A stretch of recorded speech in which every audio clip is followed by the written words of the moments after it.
Welcome. In front of me is an Honor Magic 8 Pro, and today I will show you how we can go through the setup process of this device.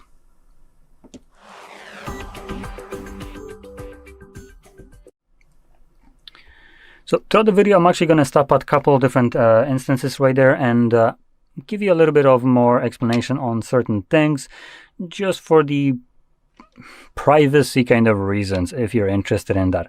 Now, if you're not, I'm going to probably spend a little bit too much time talking about these, so you can feel free to kind of skip over those segments.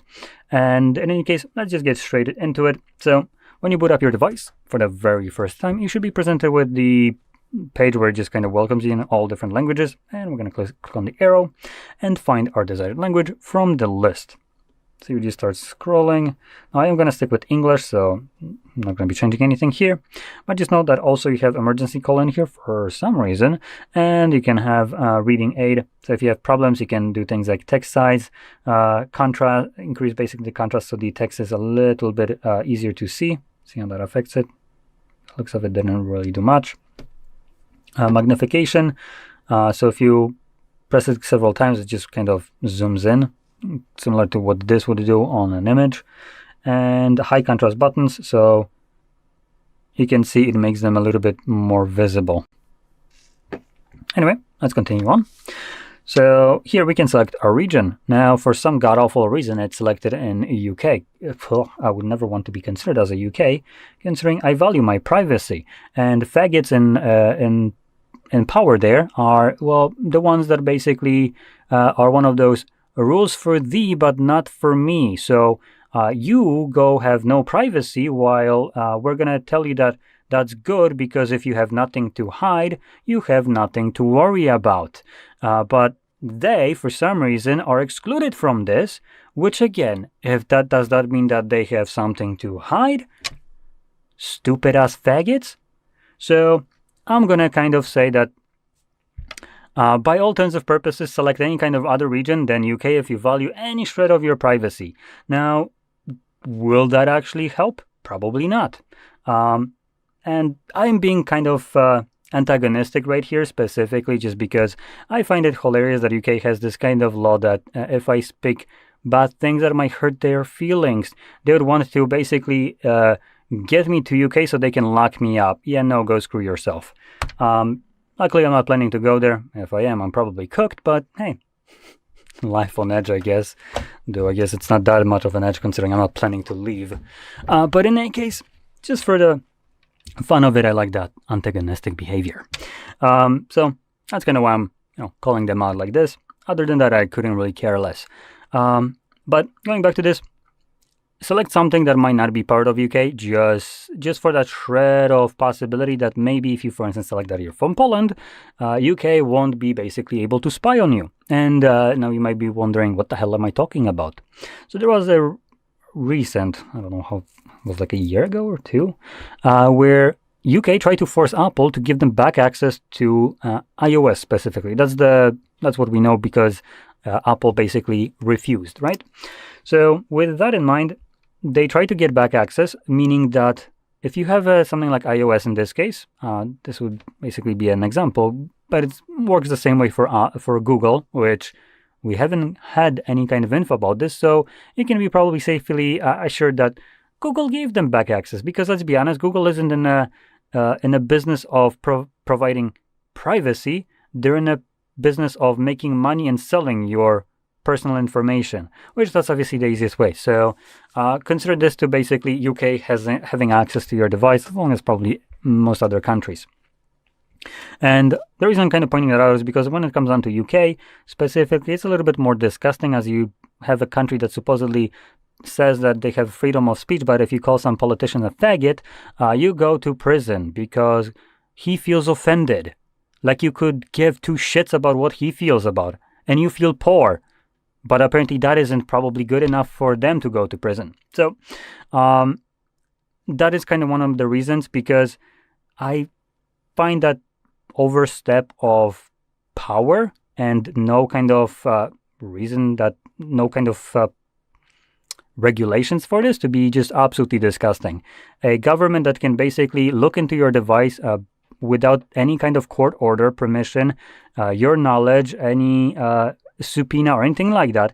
They just willy-nilly, without your knowledge, while your phone is in your pocket, can access your data on your device. Now, you're basically, in the eyes of UK, criminal, unless they decide to look to your device and say, oh, okay, he wasn't doing what we thought he was doing.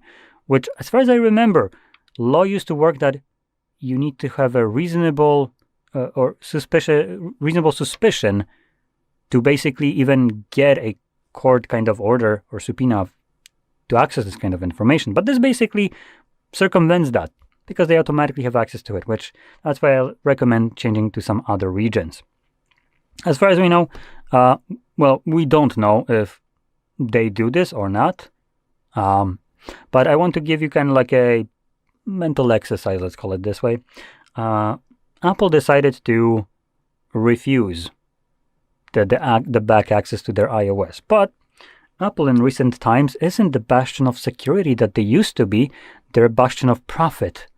And as a country that basically claims to have freedom of speech and wants access to your devices without your permission or knowledge, someone tells them no, and obviously they claim to have freedom of speech while actively working against this. If someone tells them, oh, no, go screw yourself, if you're basically becoming a authoritarian country, what's the next best thing you can do? Oh, company told me no, I can't have access to it, because my best move would be, okay, Apple, you can't sell phones here. Good luck, go screw yourself. That would be kind of my approach. And considering UK isn't small, that would be a pretty heavy blow for Apple. So what would Apple do? They would probably fold like laundry and give you that back access. But by doing so, they would also be forced into non-disclosure, which would mean that they give back access to it, but they can't say that they do this. So they will be bullshitting you that you still have that privacy, while country can literally just willingly go behind your back into your device without you knowing it. And now this is all kind of hypothetical, so keep that in mind. But hey, Apple is still selling devices, and UK isn't pushing for it. Could be a reason there. So anyway, let's move on. Next, we have terms of use. So we have end user license agreement and basic service statement, as well as, okay, never mind, there is no privacy policy. Okay, now you can tap on details and read exactly what you are agreeing to, but at the end of the day, we do need to check the box right here that we have carefully read and agreed to the above terms, and then we can select continue. And this will allow us to insert a SIM card or add an eSIM. Sorry for that. I needed to have a single sneeze, I guess. So in here, we can add a normal SIM card or eSIM, but keep in mind, when adding an eSIM, you actually need a Wi-Fi connection, and you can see this by clicking on it. Number one, it tells us that the SIM spot number 2, which is the bottom one, if you pop out the tray from the bottom right here, will be substituted for the eSIM. So whatever card you put at the bottom tray will no longer do anything, and it will only work as a eSIM. Now this can be changed in the settings, so don't worry, this is not like permanent. You can basically turn it back and forth. I believe you do need to reboot the device when you're switching it, but other than that, you are free to do so. And I'm going to select allow. There we go. And you can see it tells me that I need to connect to a network now for this purpose. I can just continue. It also brings me to the Wi-Fi page right here, as this is just generally the next step. But it's a required one if you want to add eSIM. Now, if you don't plan to do this, you don't actually need to connect to network at all. You can, I believe, skip it. There we go. And move on. And this brings us to the device protection.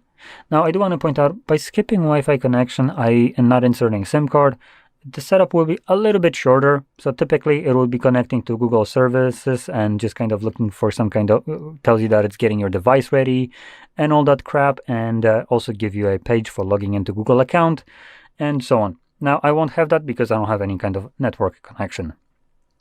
So in here we have device protection, and we have fingerprint, face recognition, and on the password we have PIN pattern or password.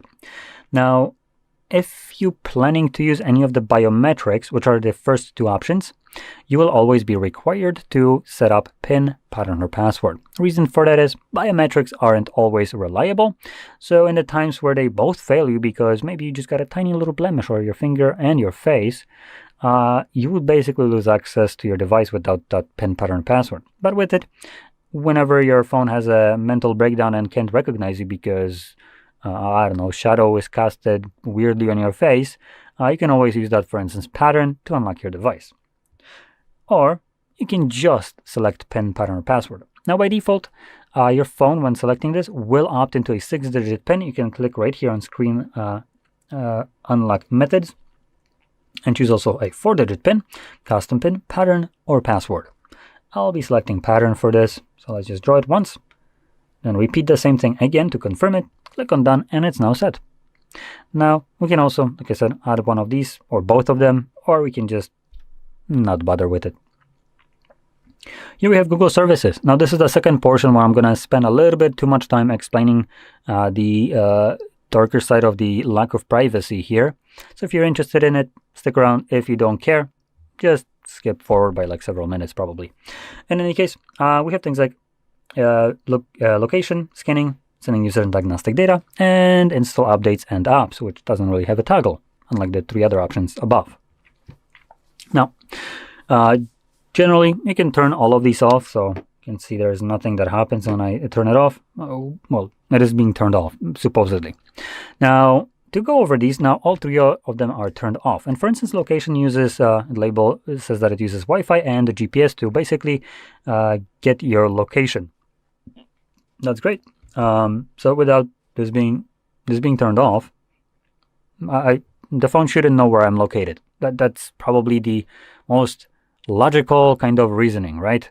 Use location, it's off. So it shouldn't be using location, therefore it shouldn't know where I am. Now, if you're thinking the same way, like me, which is rationally, well, you're thinking wrong.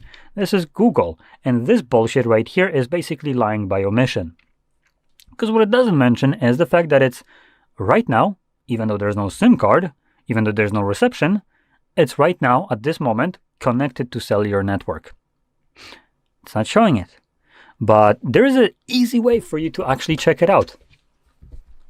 When you set up your device without inserting a SIM card or connecting to any network, open up dialer and dial 911.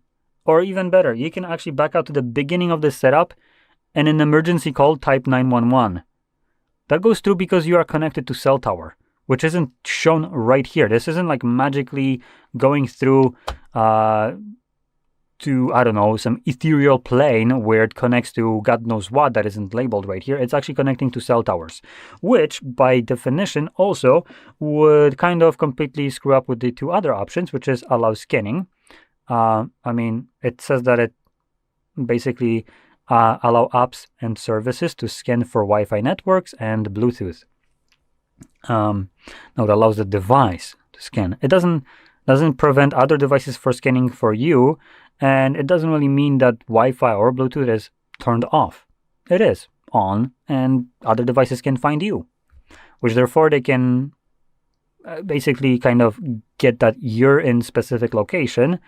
And as an example, additionally, if other device detects your phone and that other device is also allowing scanning and all that other bullshit, by default it can also relay where this phone is, therefore completely mitigating this option right here, meaning that it again doesn't do anything.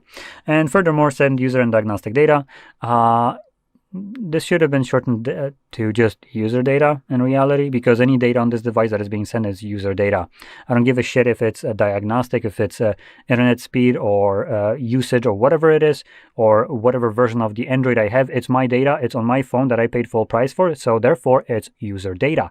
I don't give 2 shits about what this kind of data is. If it's on my phone, it's my data, which therefore would all be user data. Any kind of shred of info coming from this device leaking is all user data. Now this is turned off. If it's connecting to cell tower, obviously cell tower knows your device basically is connected to it. Therefore, it's blatantly disregarding sending user data. Now this is a connection, but it's still data. Whatever small, however you want to call it, it's data. And that data also, by connecting to that cell tower, sells your location, maybe not accurately because it's going to be in a vicinity of the cell tower that it's connected to. But obviously it completely violates all these kind of options that we have turned off right here. And obviously it should prove you that all these options are just Google, spreading your butt cheeks and blowing smoke up them so far that, yeah, not much to say there. It's just a lot of smoke there. And last one is the install updates and apps. Now this one is a little bit closer to my home, which I just despise, because this just kind of tells you that it can uninstall or manage applications on your phone, and technically you can also disable system updates and all that crap. Now again, it's lying by omission, as there is a service running in the background of your device called OTA service updates, and that piece of shit is responsible for basically loading up any kind of abhorrent garbage that Google wants to fork to your device without your permission and knowledge.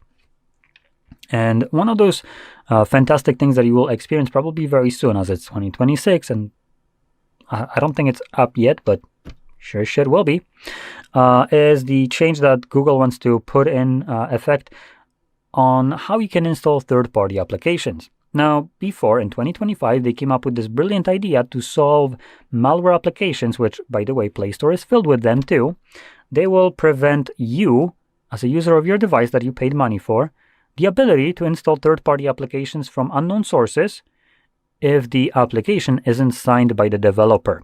Now, this is a kind of a loaded way of saying we won't let people install applications as long as the developer of this application didn't pay ransom to us for us to allow him to do so.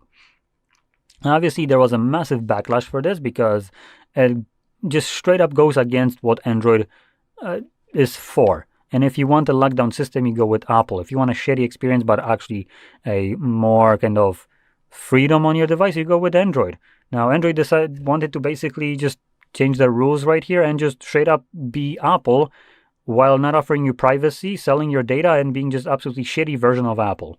So rightfully so, they got massive backlash. So they went back on it, but they will still implement this. Now, whichever way they wanted to do this before, or how they're going to implement it in the future, which apparently you will be able to install applications, but it's going to be more annoying. It will be pushed to your device through these OTA updates, which, even though we don't have a toggle right here, and even if you turn off everything in the settings that you possibly can associate with updates, will not affect it. Because this is done outside of your control, really, to basically push whatever Google, for instance, wants to push to your device. And even if you don't like it, too freaking bad. And furthermore, which gets kind of worse, is the fact that when your device is end of life, meaning it no longer gets any kind of updates, security patches, Android updates, or anything like that, these bullshits that Google might come up with, maybe in the future they're going to try again to basically lock away your option to install third-party applications. This device might be 10 years old. It might not have gotten an update for 7 freaking years. But the moment Google decides that they're going to push this phone is going to get this update, even though it's no longer being serviced at all. It's still going to get that annoyance. Now, to be also give a little bit context, you can delete this process, but it will also prevent your device from getting security patches. So if there's some vulnerability, you basically don't get that patch. Therefore, your device might be vulnerable to some exploits or hacks. Now, if it's, like I said, end of life, no longer getting updates, security, or Android or anything like that, which usually is like, 3 years or so, then go right ahead and delete this crap, as it only just leaves the ability for Google to load up crap on your device without giving you the benefit of giving you the security of it. So at that point, basically, Google is the hacker and the exploiter on your own device. So you can do this by downloading some kind of application from Play Store that allows you to view system processes that are running in the background of Android. You can find it there and get rid of it. But other than that, I would first obviously wait for the device to be end of life. Now here we have data and privacy. Kind of comical thing to bring up right here, considering it's a Honor, aka Huawei, and Android. Basically the two companies that I trust least with data and privacy. So you know what, I'm just gonna ignore this and move on. And here we have enhanced services. So we have dear customer, MagicOS provides a range of enhanced okay, you know what, you can read this if you want. If you don't, you can just select no thanks, which is what I will be probably doing, as usually what this would imply is data gathering. So no thanks. Location services, now these are showing up again kind of because we already seen them through Google. I'm gonna select later. There we go. Keep your software up to date. Now, if you don't want to update your device, you will have to click right here on this update manually option that is basically hidden in a text, and then select ignore. Now we have AI button, which is this button right here, positioned in the same place where you would typically have a camera button, but okay. So you could technically assign it, I believe, to act like a camera, but obviously they didn't give you that option right here, I believe, right? Because if I click on it, yep, nothing happens, and I can't really do anything here besides clicking continue. Now next we have system navigation. So in here you can choose whichever system navigation you prefer, either gestures or buttons. I prefer gestures myself, but whichever one you like, that's the one that I want to pick. I do also want to add that both of these options, gestures and buttons, have additional options in the settings that are not visible right here. So for gestures, by default, I believe when you enable them, they don't have the guide bar visible. Therefore, you cannot use circle to search, which is a great feature of Android. For buttons, the only option you have in there is 4 different modes for displaying the back button. So by default, you have the back on the left side. You can flip it over to the right side. And then you have, again, the same thing, right or left side, but also with additional button that, when clicked, automatically pulls down your toggles. So that's what you can select. If you're planning to change this, you can navigate to the settings, and then system, or system and update, whatever it's called, and then system navigation, and you will find them there. Now this looks to basically finish up the setup, so we can select try now. And one more thing that I want to point out, which I haven't been visible right here, is importing your data from an older device. Obviously this might be your new device, so in this case what you could use is the application that is right, should be somewhere here. Let me just try to find it. Okay, we're gonna go into the settings, and in settings you can navigate to system and update, and then device clone, I think it is, or yep, it's going to be device clone. So we're going to select agree, and here, there we go, device clone, and here we can basically select that this is a new device and agree to or allow access to everything, and you download the device clone application on your old device, and then connect these two phones together to move over easily all the data from an old device. Now you can do this through Google, but I recommend this, as it gives you much more control and allows you to move over everything, no matter if it's syncable to Google Cloud or not. As an example, Google doesn't care about third-party applications that you might have installed. So in that case, when you're trying to move over applications from GitHub that you have installed, just like an APK, Google will completely ignore those. While this device clone does not. And not only does it allow you to move over the application, it also allows you to move over the application data, which would include things like how it's set up, settings for it, as well as, for instance, your call logs and messages, photos, even when they, for instance, for Google would exceed the 2 GB limit that the Google Drive has. This doesn't care. It's physically moving the data from one phone to another to the hotspot that creates between these two phones. So much better option for this kind of purpose. But anyway, this basically sums up the video. That was a very winded kind of way to explain it. But I hope you found this very helpful. And if you did, don't forget to hit like, subscribe, and thanks for watching. Hello, welcome back to HardReset.Info channel. In front of me I have Honor Magic 8 Pro. In this video I want to show you how to enable 120 Hz refresh rate on this device. So let's open settings on your phone and let's go to section display and brightness. Now let's scroll down to refresh rate, and here you want to switch to high. So that is basically it. I really hope that this video helps you. If so, please like this video and subscribe to our channel to see more content like this. Hi, it's HardReset, and today I'll show you how to fix battery percentage not showing on Honor Magic 8 Pro.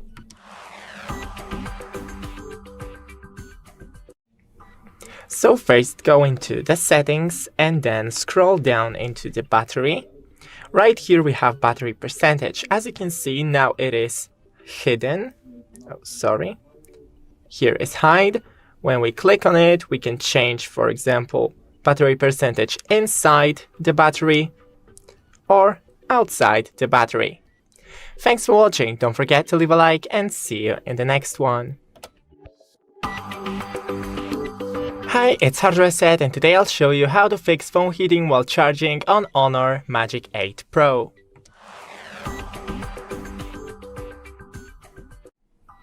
So first, it is completely normal for your phone to overheat, especially while you're charging it, but we can minimize that first by closing all the background apps. Then use the original cable and the charger and charge it in a cool and ventilated area. You can remove the case of your phone if you have one. And that's pretty much it. Thanks for watching. Don't forget to leave a like and see you in the next one.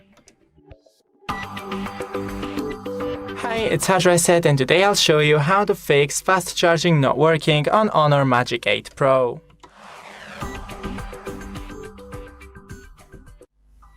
So first, check the cable and charger for damage and compatibility with your phone.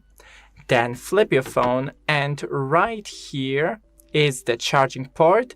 Just clean it with non-metallic tools such as Q-tips, wooden sticks, or compressed air. You can test with another fast charger or outlet and your fast charger with another phone. And that's pretty much it. Thanks for watching. Don't forget to leave a like and see you in the next one. Hello, welcome back to HardReset.Info channel. In front of me I have Honor Magic 8 Pro. In this video I want to show you how to use AI deepfake detection for video calls. So let's open settings, and you want to scroll down to section security and privacy. Now let's scroll and select device and data protection, and here you will see option AI deepfake and voice cloning detection and please turn on this feature. So this is it. I really hope that you find this video helpful. If so, please like this video and subscribe to our channel to see more content like this. Hi, welcome back to HardReset.Info channel. In front of me I have Honor Magic 8 Pro. In this video I want to show you how to enable wireless reverse charging on this device. So let's open settings, and you want to scroll down to battery section. Now here you will find wireless reverse charging, and let's enable it. And as you can see, this message on your screen, place the device that you want to charge on the back of this device. And you can see a little animation. Let's tap OK button. And that is basically it. I really hope that you find this video helpful. If so, please like this video and subscribe to our channel to see more content like this. Hi, welcome back to HardReset.Info channel. In front of me I have Honor Magic 8 Pro. In this video I want to show you how to use film style portrait mode on this device. So let's start by opening camera, and now we want to switch to portrait mode. Now on the right side you will see this icon, so let's tap it and let's switch to film mode. And now we can see different styles, so switch to one that you want to use, and now you can capture your photo. So that's it. Thank you for watching. If you find this video helpful, please like it and subscribe to our channel to see more content like this. Hi, Hi, it's HardReset, and today I'll show you how to fix Wi-Fi not connecting on Honor Magic 8 Pro.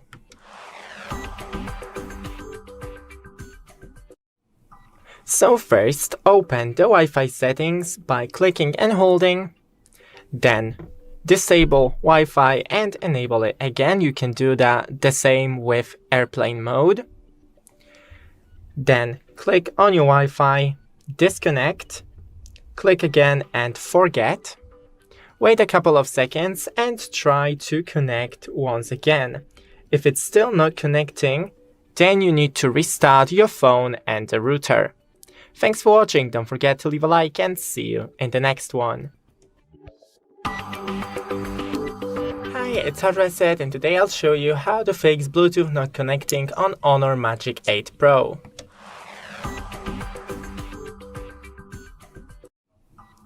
So first open Quick Settings and Bluetooth Settings. Then click on the information icon next to your device and click on Pair. Now disable Bluetooth, wait a couple of seconds and then enable it again. Try to connect one more time. It is pairing. Now click Pair. And if it's still not working for you, then you need to restart both of your devices. Thanks for watching, don't forget to leave a like and see you in the next one. Hello, welcome back to HardReset.Info channel. In front of me I have Honor Magic 8 Pro. In this video I want to show you how to enable 200 megapixels telephoto mode on this device. Okay, so of course let's start by opening camera. Now we want to scroll through the options until you reach more option. Now let's go to high resolution, and now the most crucial step is to switch to telephoto lens, which is 3.7x, to enable this 200 megapixels telephoto mode, which is designed to enhance resolution at distance. And now we can take your photo. So that is basically it. Thank you for watching. If you find this video helpful, please like it and subscribe to our channel to see more content like this. Hello, welcome back to HardReset.Info channel. In front of me I have Honor Magic 8 Pro. In this video I want to show you how to record 4K 120 frames per second video on this device.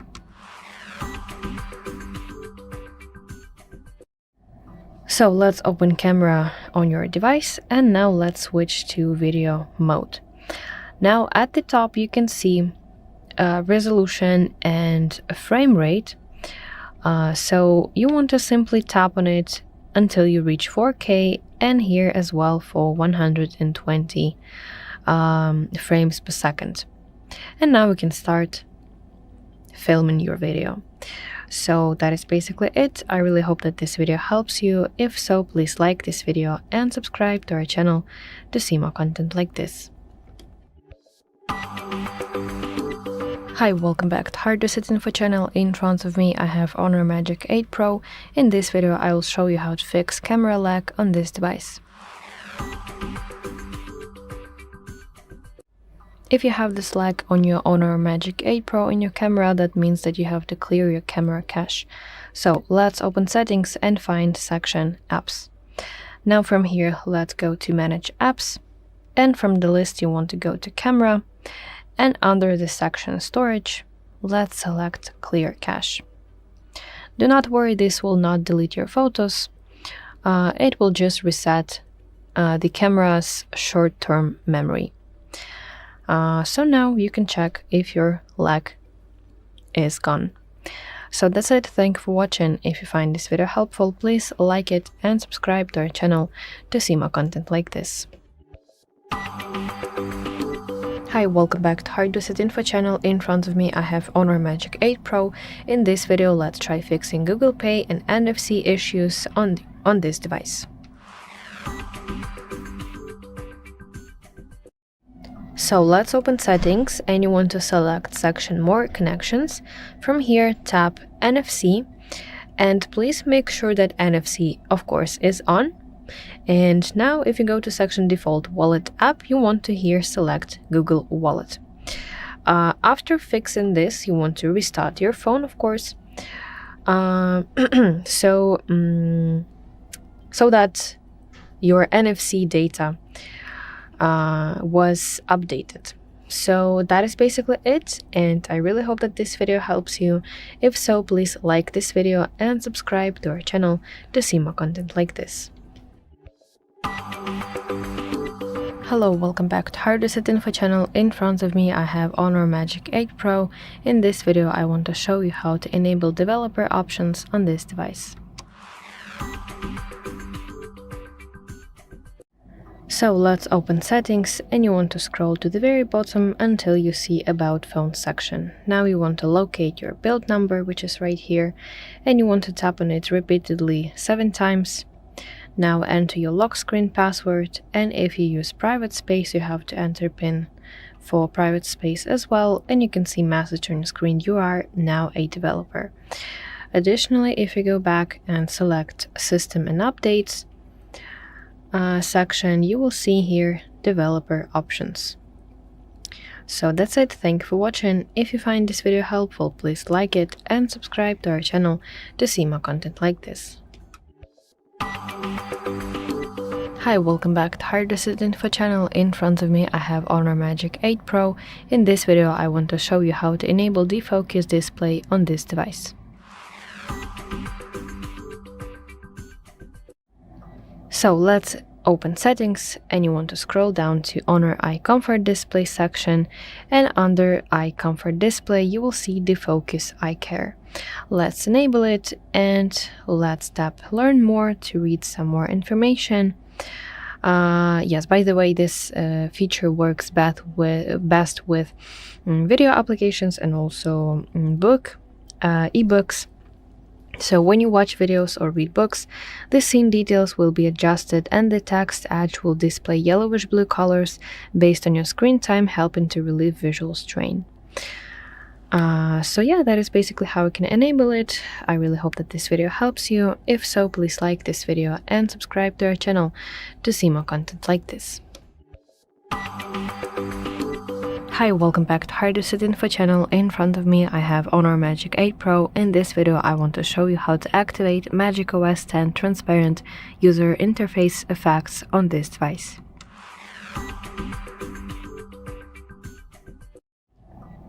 So let's start by opening settings on your device, and now let's go to home screen and style section, and let's scroll down to home screen settings. And here finally you can enable this transparency mode. Additionally, you can see this transparency slider that you can move in order to increase or decrease transparency.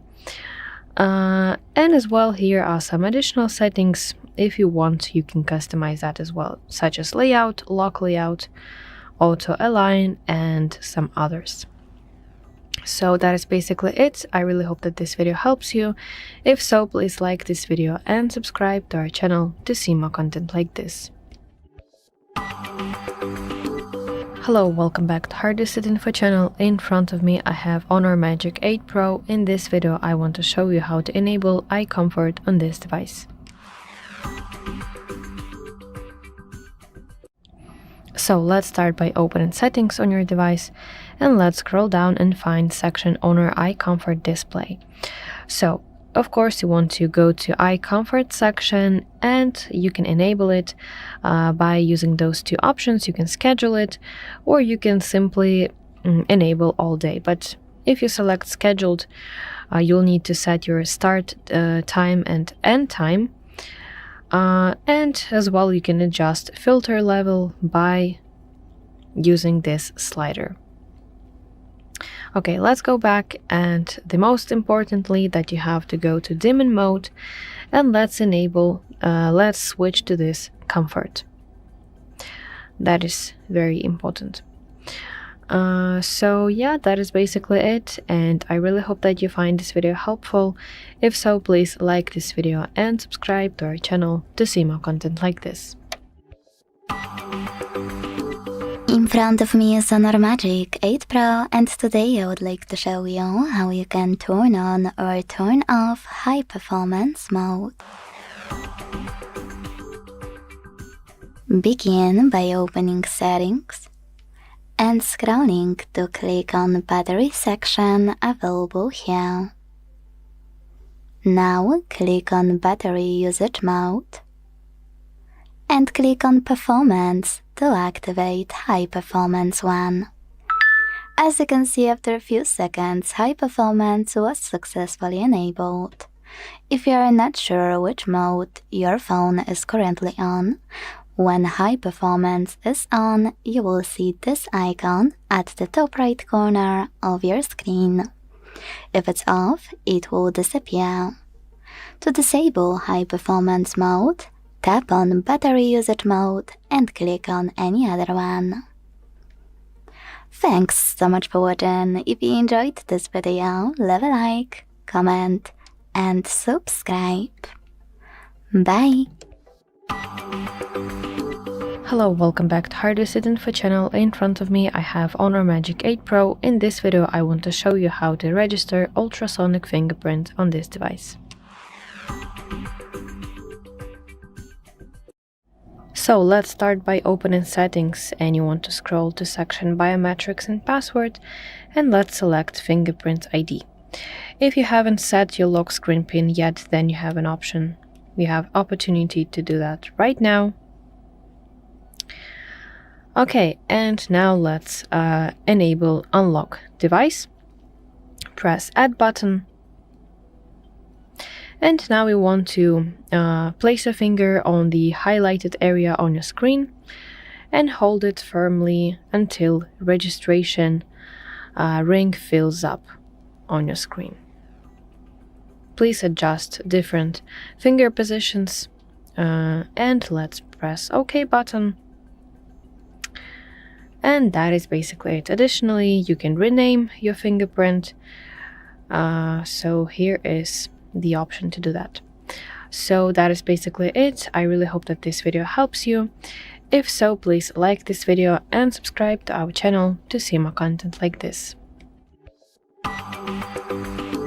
Hi, welcome back to HardReset.Info channel. In front of me I have Honor Magic 8 Pro. In this video I want to show you how to use AI Eraser in Gallery. So first of all, of course, let's open Gallery and let's select the photo that you want to fix. Now at the bottom, let's tap AI Edit and let's tap AI Eraser. So you will see different methods right here. Additionally, you can change the size of the brush. I will go to medium and for example, I want to use brush to erase. So I want to erase this object from my photo. So I will brush it like this, and you have to wait until AI Eraser works, and this is like the final result. When you want to save your photo, you want to tap this check mark in the bottom right, and now in the top right, let's press Save button, and you have two options. You can save this photo as new, or you can replace original. If you select Save as new, you will have the original photo right here and edited one.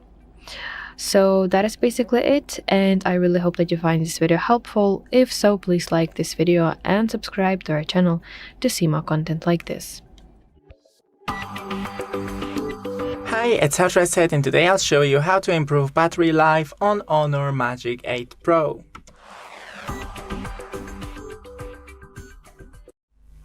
So first go into Settings, then scroll to Home Screen and Style, Always on Display, and disable Always on Display because it consumes much power. Then go back into the battery power saving mode, and here you can automatically enable power saving mode when between 10 and 60%, and right here reduce refresh rate then and enable dark mode. You can enable dark mode manually in display and brightness right here. Also turn the brightness a little down, and you can enable also the automatic brightness. While we're in here, go down to sleep and shorten this time to around 1 minute. Then go into quick settings and disable everything that you're not currently using, so like a Bluetooth, a Wi-Fi, mobile data, etc. Thanks for watching, don't forget to leave a like and see you in the next one. Hi, welcome back to HardReset.Info channel. In front of me I have Honor Magic 8 Pro. In this video I want to show you how to activate Do Not Silence important calls on this device. So let's open settings on your phone and let's scroll down to section sound and haptics. Now let's go to Do Not Disturb mode, which is in the silent mode. Let's tap Do Not Disturb. And if you scroll down to section Allow Interruptions and go to section Calls, here you can set, enable for everyone, contacts only, favorites only. So favorites are the contacts that are in star. Let me quickly show you. So this is your favorites section. And if you open your contact here, you will see the star. So now this contact is my favorite. So yes, I can enable for which people, from who I can allow important calls. So that is basically it, and I really hope that this video helps you. If so, please like this video and subscribe to our channel to see more content like this. Hi, it's HardReset, and today I'll show you how to fix battery drain problem on Honor Magic 8 Pro.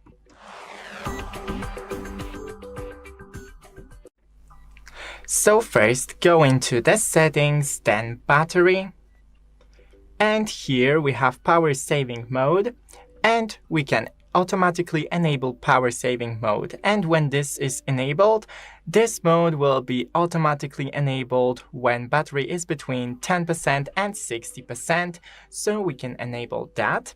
Also reduce the refresh rate right here and enable dark mode. Going back, if you want to enable the dark mode manually, do it in display and brightness, and here we have the dark mode.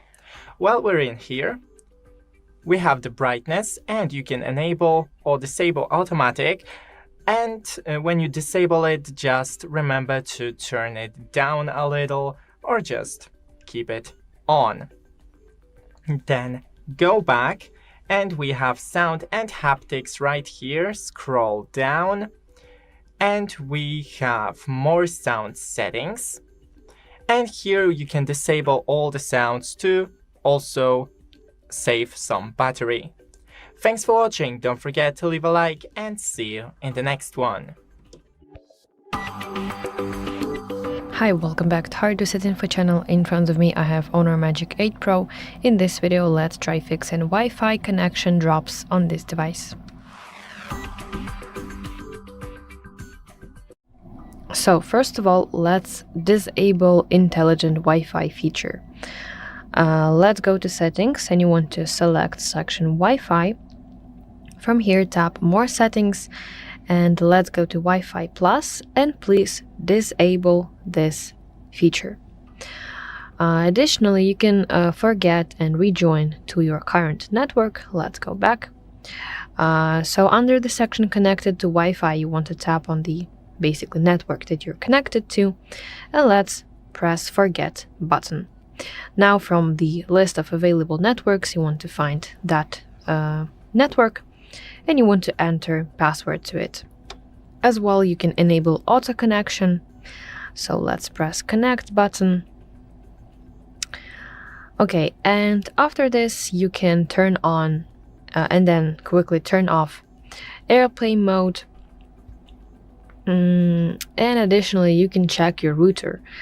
So restart your router, you have to disable it then for 30 seconds, and then after this you want to turn it back on. So yeah, I feel like after those fixes your problem should be resolved, and if so, please like this video and subscribe to our channel to see more content like this. Hello, in this video I'm going to show you how to use App Lock on Honor Magic 8 Lite.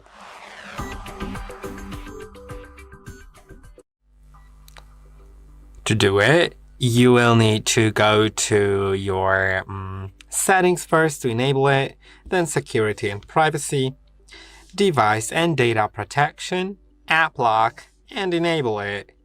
Now select a password like lock screen password, so it'll be the same one that you use for lock screen, or you can set a custom different one.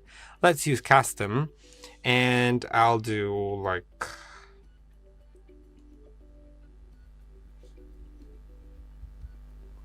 whatever. Then add a security question, so you can later reset the password if you forget it. So let's do like I don't know, like first maybe avatar, I think so. And then you can use face recognition for that and fingerprint as well, but you don't need to. I won't do that. And then you can select apps which will be locked. Let's say we'll do like Gemini, Gmail, and maybe let's do TikTok. And now you can see when I go to TikTok, it asks me for the PIN first. Now it's there. So I hope that this video was helpful. Don't forget to like, subscribe, and I'll see you in the next one. Hi, welcome back to HardReset.Info channel. In front of me I have Honor Magic 8 Pro. In this video I want to show you how to fix auto brightness issue on this device.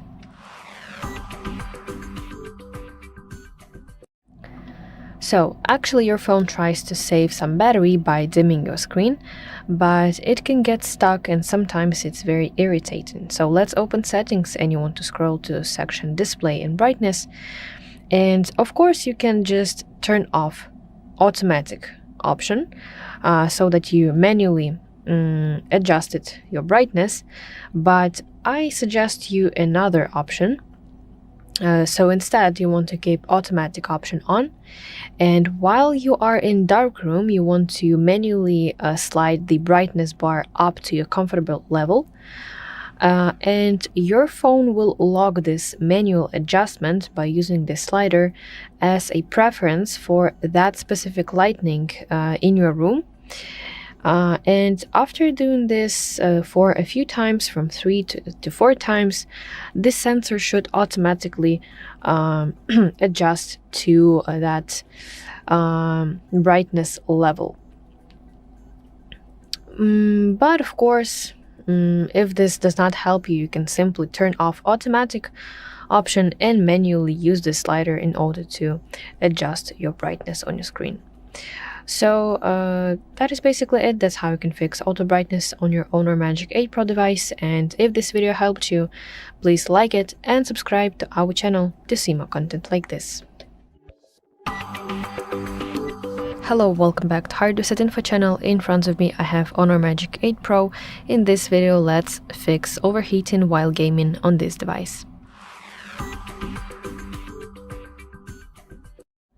So the first step, if you want to fix overheating while you game on this device, let's open settings and you want to find section battery. Now at the top, please tap battery usage mode, and here you want to aim for balanced or power saving modes. Okay, now let's go back to homepage of settings and let's adjust your display settings. You want to open section display and brightness, and now let's find screen resolution, and here enable smart resolution option. Additionally, while you game, you want to drop your brightness, screen brightness, to at least 70%. Because if you're gaming, let's say at 100% brightness, even the best cooling system will struggle in this case. So you have to drop your brightness, or you can use auto brightness. Okay, and last but not least, I would say this is the top 1 cause of overheating while game, on your device is gaming while you charge your device. So please avoid that as much as you can. So yeah, that is a very crucial fix. So that is basically it. I really hope that those fixes help you, and if so, please like this video and subscribe to our channel to see more content like this. Hello, welcome back to HardReset.Info channel. In front of me I have Honor Magic 8 Pro. In this video I want to show you how to use Magic Capsule on this device.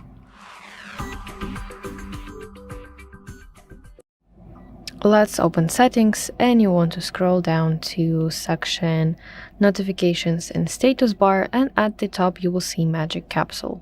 So here you can toggle on the applications or system services that you want to appear in your dynamic island.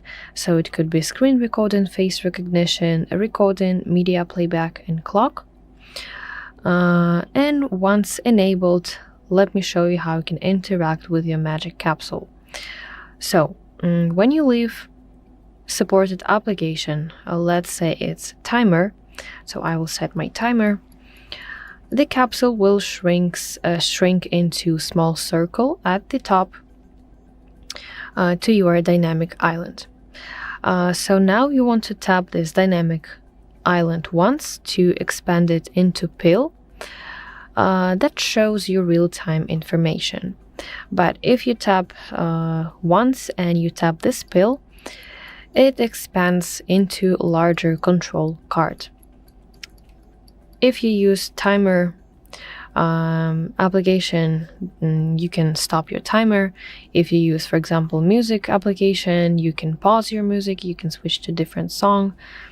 And if you record a video, for example, you can stop recording without opening the actual application. So those are just examples, just to understand the concept of the Magic Capsule. So that is basically it. I really hope that this video helps you. If so, please like this video and subscribe to our channel to see more content like this. Hello, welcome back to HardReset.Info channel. In front of me I have Honor Magic 8 Pro. In this video I want to show you how to use multi-window dock on this device. Before using it, ensure the feature is active. Let's open settings, and you want to go to section Honor AI, and now under the section AI services you want to tap on Magic Sidebar. So please enable this feature right here, and now how to open this dock basically. So you want to be in any application that you want. It could be any other application beyond gallery. You want to swipe inward from the left or right side, and you want to hold it for about 1 second, and you will see small bar on the right side of the screen. So when the dock is open, you have two main ways how we can use the applications inside. The first option is floating window, and the second one is split screen. So if you want to use floating window, simply tap application icon and it will be opened in small movable window. So you can resize it like this, you can move it around, and additionally you can shrink it to this picture-in-picture window. Okay, and the second option that you have is split screen. To use split screen, you have to long press an icon, and you have to drag it to the top or to the bottom of your phone. As well, you can resize it. So that is basically it. I really hope that you find this video helpful, and if so, please like this video and subscribe to our channel to see more content like this. Hello everybody, welcome back to HardReset.Info channel. In today's video, I'll show you how to easily fix speaker not working on your Honor Magic 8 Pro.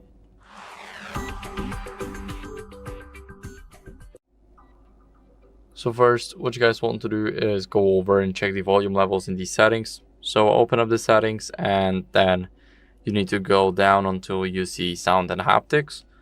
Here we will have the volume, and here we want to check the volume levels. So most importantly, music, videos, games, and calls. So those two sliders at the bottom. And if you max them out just like I did, what you guys want to do is disable Bluetooth to make sure that audio is not being rerouted anywhere else. So let's go over, let's leave the sound and haptics, and now let's go over and make sure that our Bluetooth is disabled. So if our switch is gray and not blue just like this, then we want to make sure that this is gray because it ensures that audio is not rerouted anywhere else. So there's no cars, there's no everything. And after that, what you guys want to do is restart your phone to refresh the entire system. So the way you do that is you just press and hold the power button and the volume up button until you see this menu pop up. And then you need to press restart, and tap again to restart the device. So now it's restarting, and I'll see you guys in a second once it's done.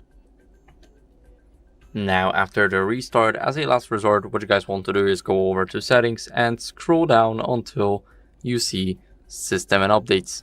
Here you want to click software update and make sure that you're running the latest version of your MagicOS. If you do, then that's great, but if you don't, then I recommend you guys updating it. It's very important to keep up with the latest version because older versions tend to have a lot of glitches and newer versions fix them. So make sure to update your software, and that's it. I hope this video was helpful. If it was, then leave a like, subscription, and a comment, and I'll see you in the next one. Bye. Hello, welcome back to HardReset.Info channel. In front of me I have Honor Magic 8 Pro. In this video I will show you how to use Magic Portal for instant drag and drop on this device.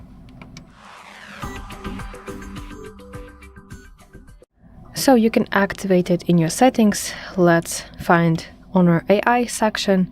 Now we want to go to Magic Portal and let's enable this feature right here. So basically how it works.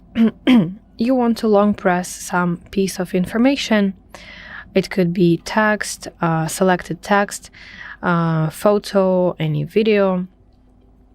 So let me open any web page on my device just to copy this text. So basically I want to press and hold piece of data. I want to press and hold piece of data like this until it floats.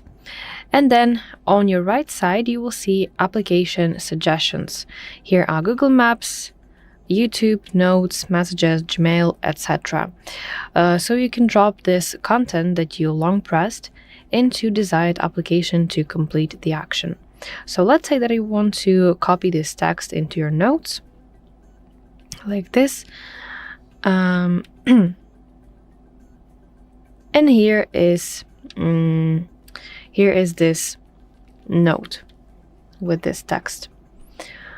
Okay, so some practical implementation, practical use of this feature.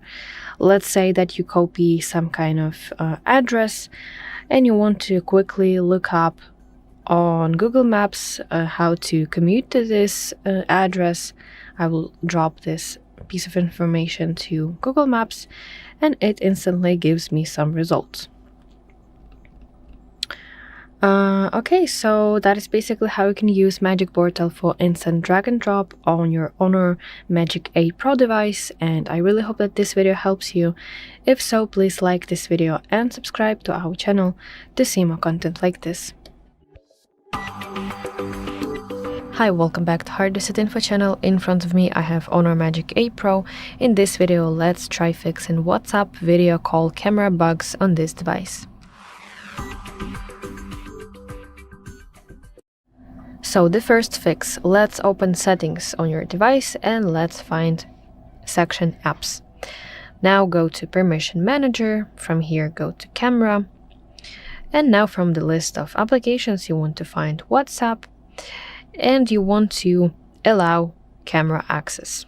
You can set allow only while using the application, or you can set Ask Every Time. But in this case, if you select Ask Every Time, you'll have to give permission to WhatsApp to use your camera. Okay, what else you can try? You can clear WhatsApp cache. Let's go back to homepage of settings. Now let's open apps. Let's go to manage apps. And from the list, you want to find WhatsApp, of course. Let's go to storage. And you want to select option clear cache. Let's clear it. And last but not least is you can try disabling face beauty filters for video calls. So to do that, let's go to homepage of settings and let's find accessibility features. Now let's go to call enhancement section. As well, it can sometimes be called as video call effects. And please let's go to beauty filter for video calls, and please turn this off.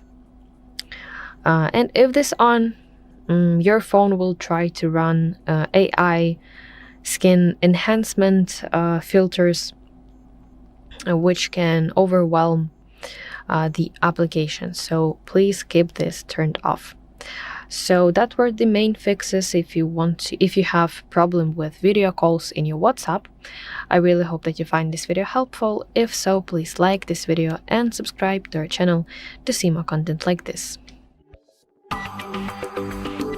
Hello everybody, welcome back to the HardReset.Info channel. In today's video, I'll show you how to fix touchscreen not responding on your Honor Magic 8 Pro.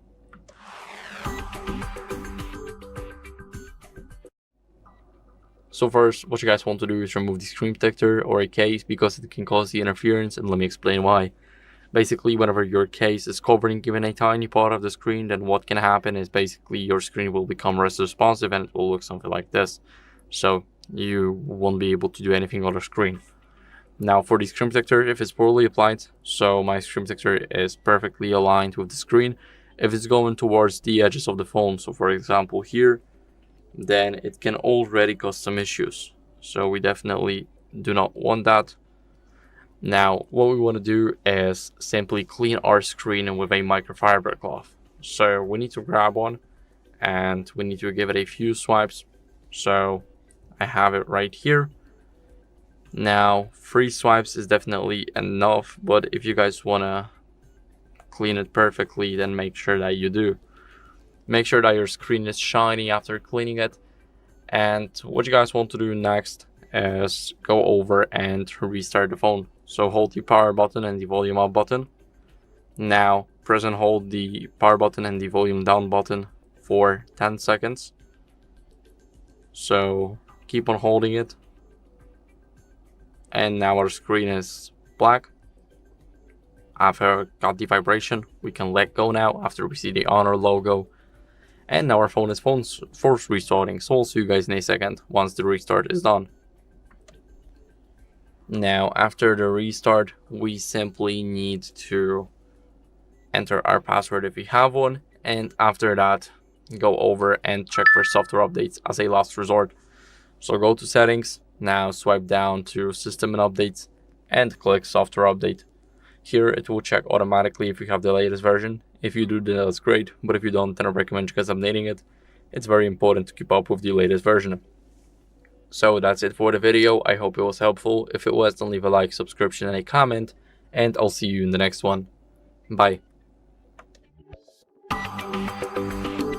Hello everybody, welcome back to the HardReset.Info channel. In today's video, I'll show you how to fix the ghost touch problem on your Honor Magic 8 Lite.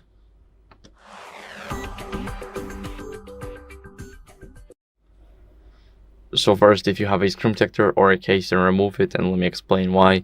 When you have a case and it's covering even a tiny part of the screen, then what it can do is, as you guys can see, it will make your screen completely unusable, or just it will tap on random plates here. So as you guys can see, it will look like this when it will be a ghost touch.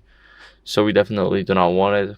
Now for the screen protector, if it's misaligned, if it's poor quality, or just misaligned here with the size. If it's going off to the sides and not staying on the screen only, then that also can cause a lot of issues.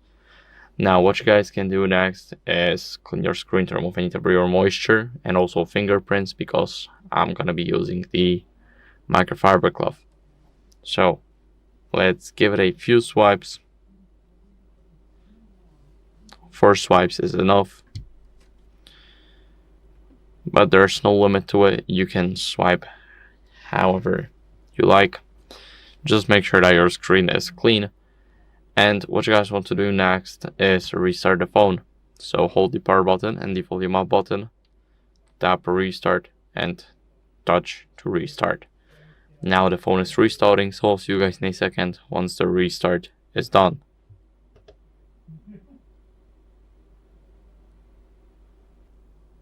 So now, after the restart, what you guys want to do as a last resort is update your software.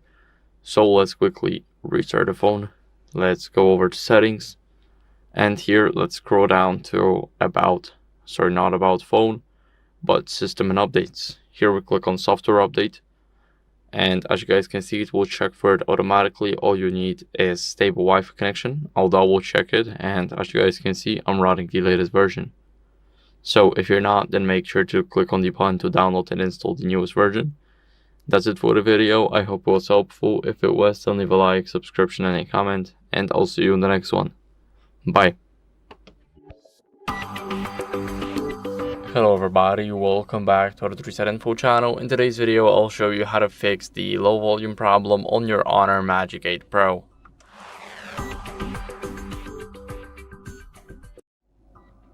So first, what you guys want to do is adjust media and the call volume in these settings. So simply go over and open up the settings app. Here in the settings app, you need to scroll down until you see sound and haptics. And here we will have the volume section. Now we want to click show more. And here we have music, videos, games, and this is our media volume and the calls volume. Make sure to max it all out. So just slide it to the right side. And after that, what you guys want to do is make sure that do not disturb is disabled. So when D&D is on, what happens is your phone simply mutes everything, and sometimes it can also mute or basically not mute entirely, but also try and silence the normal sound instead of the notifications. Now what you guys want to do next is clean both of the speaker grills. So the first one is up here, and the second one is down here. Now we want to clean it with something like a soft brush, for an example, because it does the job the best. And what you guys want to do next is, after cleaning it, you guys want to restart your phone. So hold the power button and the volume up button until you see this menu pop up. Tap restart and tap again to restart it. Now the phone is restarting, so I'll see you guys in a second once the phone is restarted. Now after the restart, what you guys want to do as a last resort is update your software to fix any audio glitches. So let's go over to settings, and here scroll down until you guys see system and updates. It's almost at the bottom. Go to software update, and it will check for updates automatically. All you need is a stable Wi-Fi connection. Now we can double check if we have the latest version, and I do have it, so make sure that you do too. And if you don't, then you will see an option to download the newest version and install it. So that's it for the video. I hope it was helpful. If it was, then leave a like, subscription, and a comment, and I'll see you in the next one. Bye.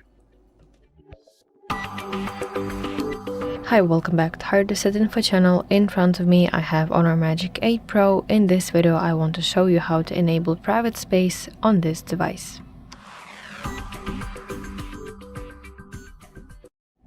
So private space is second completely independent phone system that is hidden inside your device.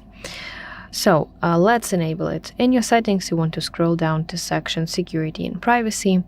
Now let's scroll down to other settings, and here select device and data protection, and from here finally let's tap private space. Let's press enable button. Now we want to confirm it by entering your lock screen password. And now here you want to set your PIN for your private space. Of course, this PIN should be different from the PIN that you use for your regular system. So let's enter this. And now you want to enter it once again to confirm your password. And here you can set your fingerprint. Additionally, beyond your password. So, but of course, you don't have to use your finger. You don't have to use the same finger that you use for your main space. So you need to set different finger as your fingerprint for your private space. Let's scan my finger. Let's press OK button. And now you want to enter your regular PIN. Okay, so now let me lock my phone, and to enter my main space, I will go with my regular finger. And now if I want to enter my private space, I will use the second finger that I have just scanned. Additionally, let's enter the PIN that it requires. And this is your private space. You can see message at the top. Okay, so that is basically how it works. And if you want to exit this private space mode, all you have to do is lock your phone, and when you unlock it once again, use your main finger to access your main space. So that is basically it. Thank you for watching. If you find this video helpful, please like it and subscribe to our channel to see more content like this. Hello everybody, welcome back to HardReset.Info channel. In today's video, I'll show you how to easily fix microphone not working on your Honor Magic 8 Pro.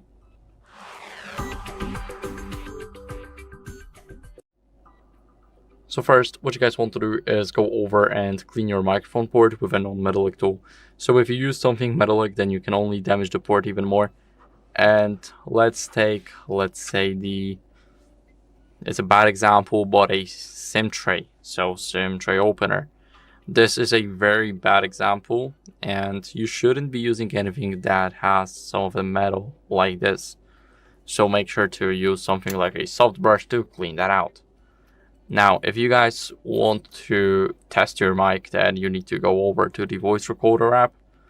So go to the spotlight and type in recorder. Now here you have the app, and you can start recording right here. As you guys can see, those lines are moving, so whenever I stop talking, they should go in the straight way instead of having like a wavelength here. And that basically means the space right here between me talking, that means our microphone is working and it's catching everything. So as you guys can see, we can also transcribe our text, and now it definitely works because we see whatever we're talking about. So let's stop it. And what you guys want to do next is, if your microphone is still not working, then you can restart your phone to refresh the system. So press the power button and the volume up button at the same time. Now tap restart and tap again to restart the device. Now it's restarting, so I'll see you guys in a second once the restart is done.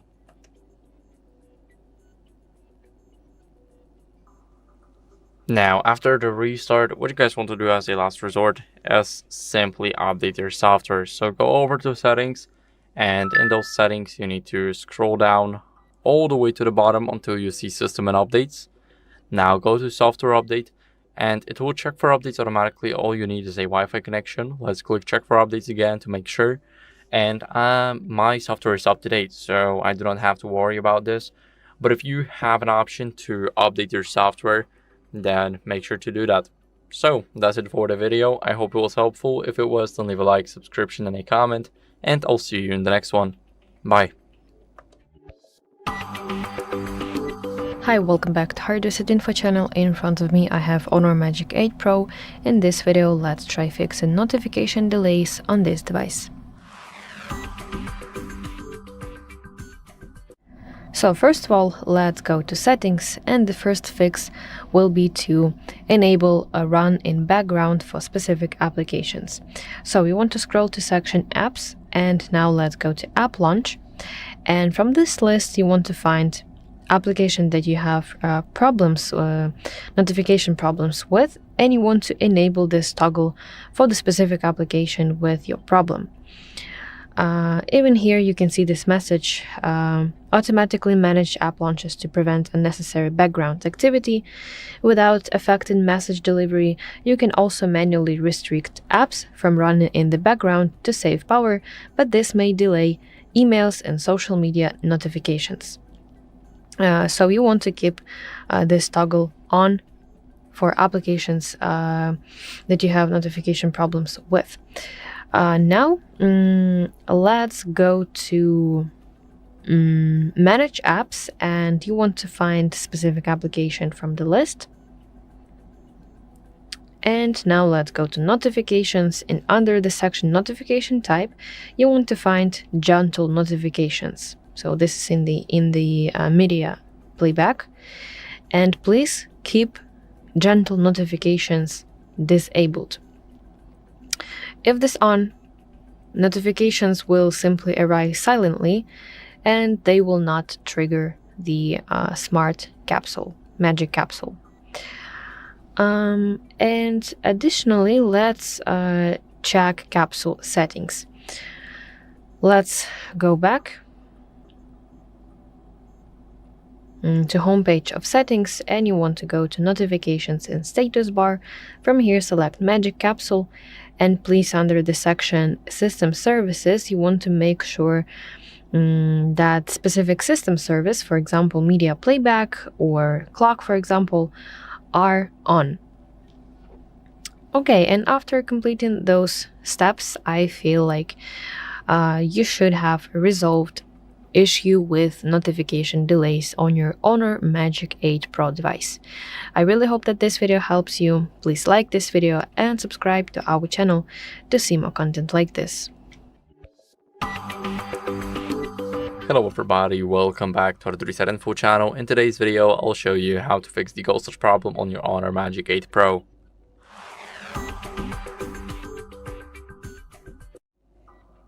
So first, what you guys want to do is remove the screen protector or a case, and let me explain why. I do not have a case right now, but if you do have a case and it's covering those little bezels right here, so these dark lines, and it's going to the screen, then it can already cause the ghost touches. So make sure that your case is either original or that it's made out of a good dummy phone. After that, what you guys want to do is simply remove the screen protector if it's only misaligned or just a bad quality one. So if it's misaligned, if it's going off the edges or the sides of the phone and it's not sticking to the screen only, then it can already make your phone do ghost touches. So make sure to replace it if that's the case. If not, then just leave it. Now, what you guys want to do next is clean your screen to remove any debris or moisture. So I recommend a microfiber cloth for it. Now, let's give it a few swipes. Now, 3 swipes is definitely enough, but I'll go for more just to make sure that my screen is shiny. And now, what we want to do is we simply want to restart our phone to refresh the system. Maybe it's just a glitch. Now, so we want to go over and press the power button and the volume up button. Now press the power button and the volume down button, and don't mind the screenshot, just keep on holding it. And make sure to hold it for more than 10 seconds. This will force restart our device. Now keep on holding it until you feel a vibration, and then you will see a logo pop up. So now the phone is restarting, and I'll see you guys in a second. Now, after the restart, what you guys want to do as a last resort is go over to settings and then scroll down until you guys see system and updates. Here, click for software update, and here you will check if you have the latest version. If you do, like me, then make sure to keep it like that. So if you do not have the latest version, then basically update it. But if you do have the latest version, just keep it like that. Make sure to check it out occasionally to check if there's any new features or new updates or maybe any bug fixes like the ghost touch. And yeah, that's basically it. So I hope this video was helpful. If it was, don't leave a like, subscription, and a comment, and I'll see you in the next one. Bye. Hello Hello everybody, welcome back to HardReset.Info channel. In today's video, I'll show you how to fix no sound during calls on your Honor Magic 8 Pro.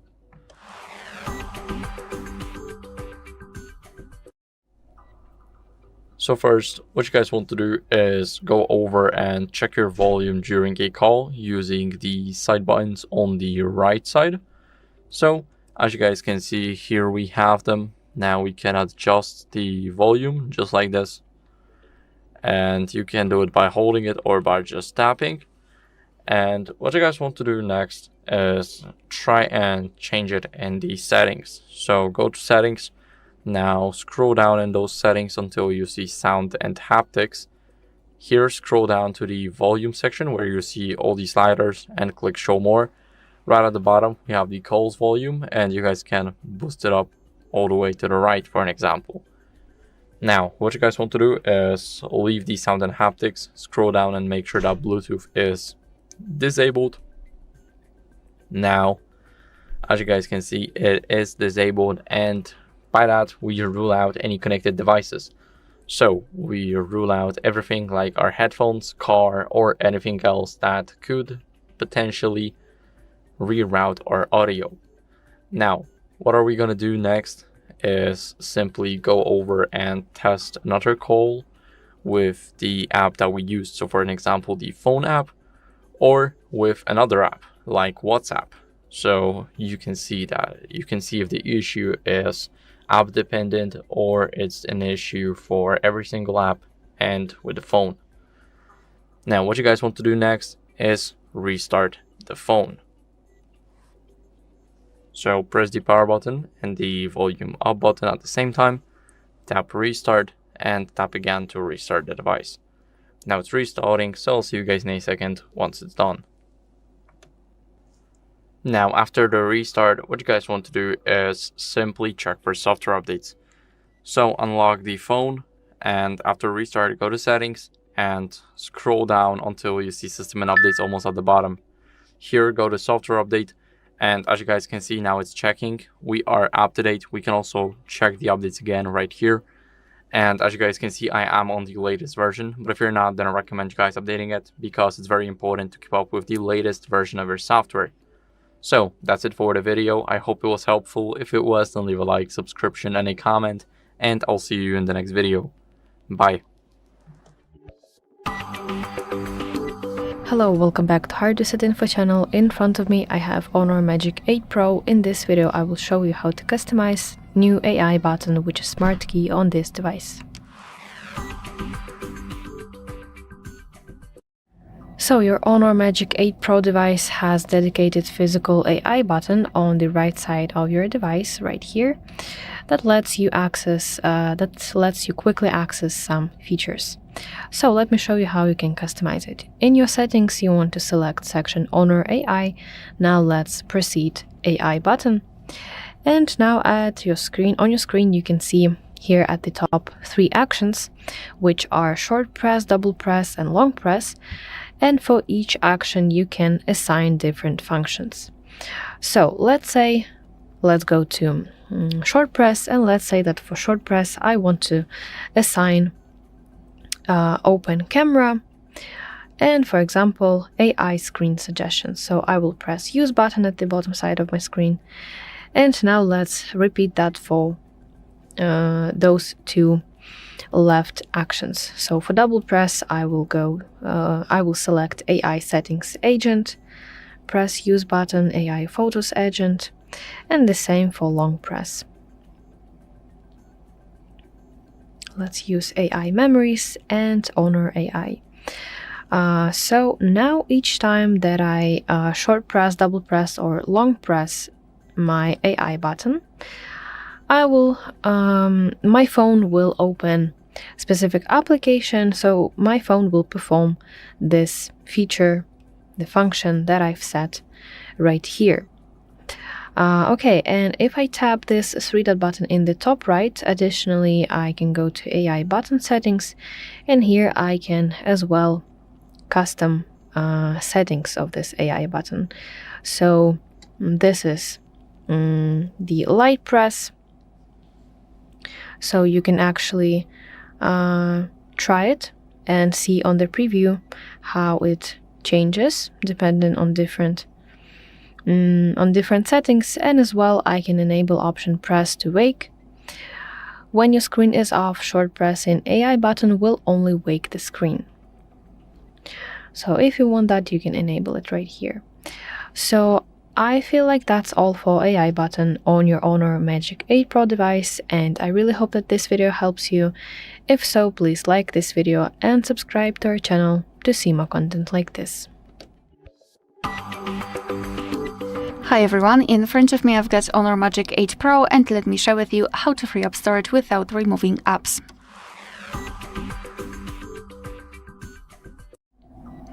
So first of all, let's open the settings, and here we have to scroll and find the apps. Then let's tap on Manage Apps, and here we've got the list of all apps which are currently installed on this device. And what I highly recommend to do is to go through all of those apps, especially those which you're frequently using, and remove cache. Cache are junk files which are saved by your device, but they are not necessary for the proper usage of the app. Moreover, they are occupying some memory. So just tap on the app, then go to Storage, and here we've got the cache, so just tap on Clear Cache. And as I said, do it for all of those apps, and then after that I highly recommend to simply restart your device to confirm all of the changes. Another thing which I highly recommend to do is to check your downloads, because let's be honest, usually we are downloading a lot of stuff and then we forget about it, but obviously it is still saved and it is occupying the memory. So first of all, let's open the list of apps, wherever you've got it. And find your file manager.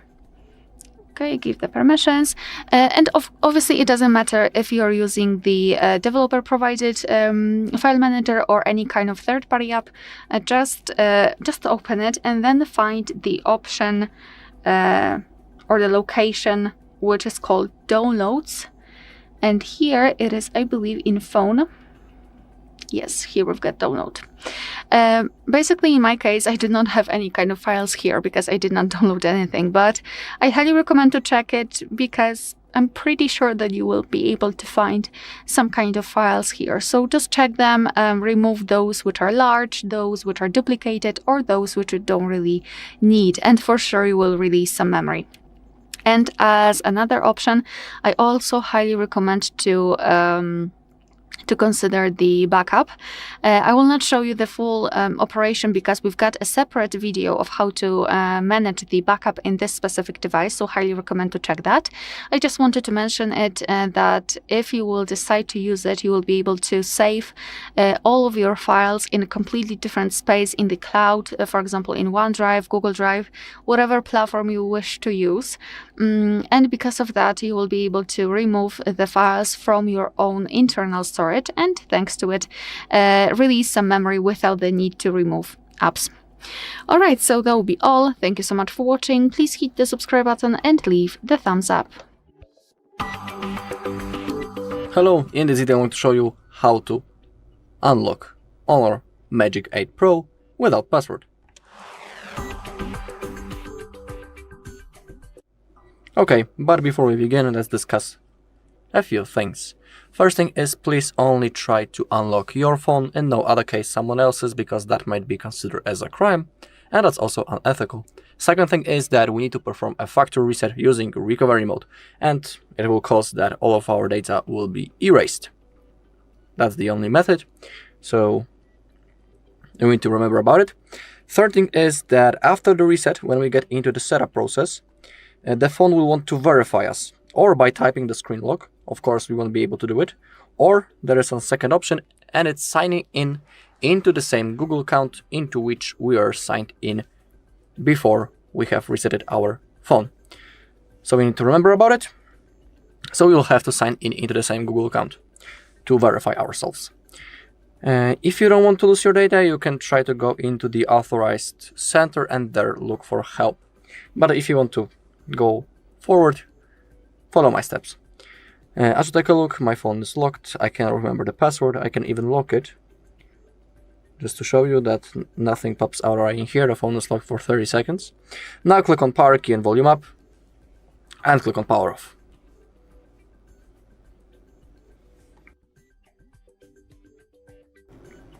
Okay, now we need to enter recovery mode. And we do it by holding power key and volume up until we see the Honor logo. When you see the Honor logo, release the finger from power key but keep holding volume up. So start by holding volume up and power. And now quickly release the finger from power key but keep holding volume up. Okay, we are in recovery mode. To move around this menu we can use the volume keys, as you take a look. If you want to confirm the selected option, click power key, but the touchscreen also works, as you take a look. Now select factory reset, confirm, type the word yes using your keyboard and click on factory reset. The process will begin. It won't take long because deleting the data is always faster than installing something.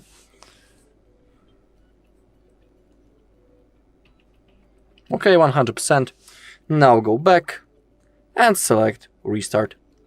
Okay, now our phone will be turned on, and the next thing that we have to do is to go through the setup process. And of course, also you have to verify yourselves. Alright, and that's all in this video. Thank you all for watching. If you found this video helpful, please leave a like, comment, and subscribe. Hi, welcome back to HardReset.Info channel. In front of me I have Honor Magic 8 Pro. In this video I will show you how to customize Always On Display on this device. So first of all, let's go to Always On Display settings. You want to open home screen in style. Let's select Always On Display and please make sure that it's on at the top. So in the section screen off mode, you have an option to select full screen or partial screen, but we will use partial screen. Why not full screen? Because full screen Always On Display shows dimmed version of your lock screen, and you cannot actually customize it. So let's select partial screen, and below you can see different sections. So those are the sections that you can customize. So here you can set your own image to your Always On Display or select from the available system ones. Additionally, here in this section you can write your text that will be displayed on your Always On Display, and as well you can select the style. So those are the styles. Additionally, here some other options. Also, you can change layout, color, and here are some additional settings such as show date and show notifications and battery. Those are the options for your clock, and some more options for your clock. So go here and open different styles and layouts and customize your Always On Display to yourself. So let's select something. Let's say that I want this. I want to show date and show notifications and battery, and then I will press apply button. So when I lock my screen, I will see this Always On Display. Let's select something different. Let's select this one.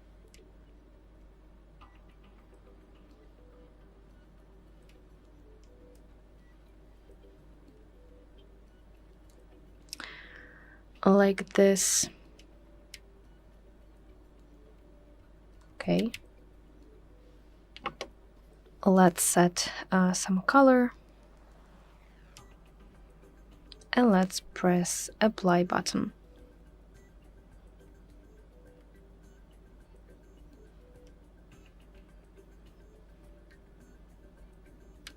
So this is my Always On Display.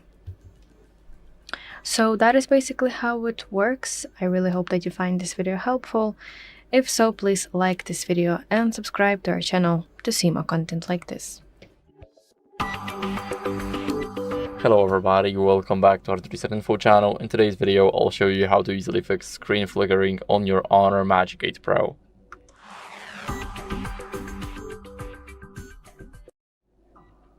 So first, what you guys want to do is adjust brightness in these settings. So go over to settings, and then you need to scroll down until you see display and brightness. Here, you guys definitely want to disable automatic brightness first and then adjust the brightness however you like it. Make sure to adjust it to the point where you do not see your screen flicker randomly. And what you guys want to do after that is simply go over, and if that didn't help, go to the Play Store. And after going into the Play Store, go to search and search for the screen dimmer and then OLED saver. Here you install the first app, which is by Rohex, and click install. It's only 1.5 of the megabyte, so it should install instantly. Let's click open, and here what we want to do is you want to grant permissions for changing the system settings, because we need to change the brightness. And here what we want to do is we want to go over and scroll down to downloaded services in the accessibility. We need to grant this permission, so whenever we open up a keyboard or overlay, we change and rotate our screen, then we need the brightness to adjust too. Now let's grant permissions, and let's click the check mark. Now we can click enable service and lower our brightness right here. And as you guys can see, here we have it. Now for the notifications, it won't send you any. It is as a muted notification. You can tap on it to adjust the screen brightness. And you can disable the service anytime you want, but remember to change the brightness after this. Now, after you do that, what you guys want to do as a last resort, if that didn't help, is update your software or check for updates. So go to settings and scroll down until you guys see system and updates almost at the bottom. Now tap not reset, but software update. And here it will check for updates automatically. Now, as you guys can see, we can double check it by clicking the check for updates button. I am up to date, but if you guys aren't, then make sure to update your software. It's very important. Now for the last resort, we go over to reset and click reset phone. Now this will delete everything, and by clicking reset phone, we will get rid of any accounts, app data, and photos, videos, contacts, and everything else. So make sure to back it all up first. And that's basically it. So I hope this video was helpful. If it was, then leave a like, subscription, and a comment, and I'll see you in the next one. Bye. Hi everyone, in front of me I've got Honor Magic 8 Pro, and let me share with you how to turn off ads and their personalizations.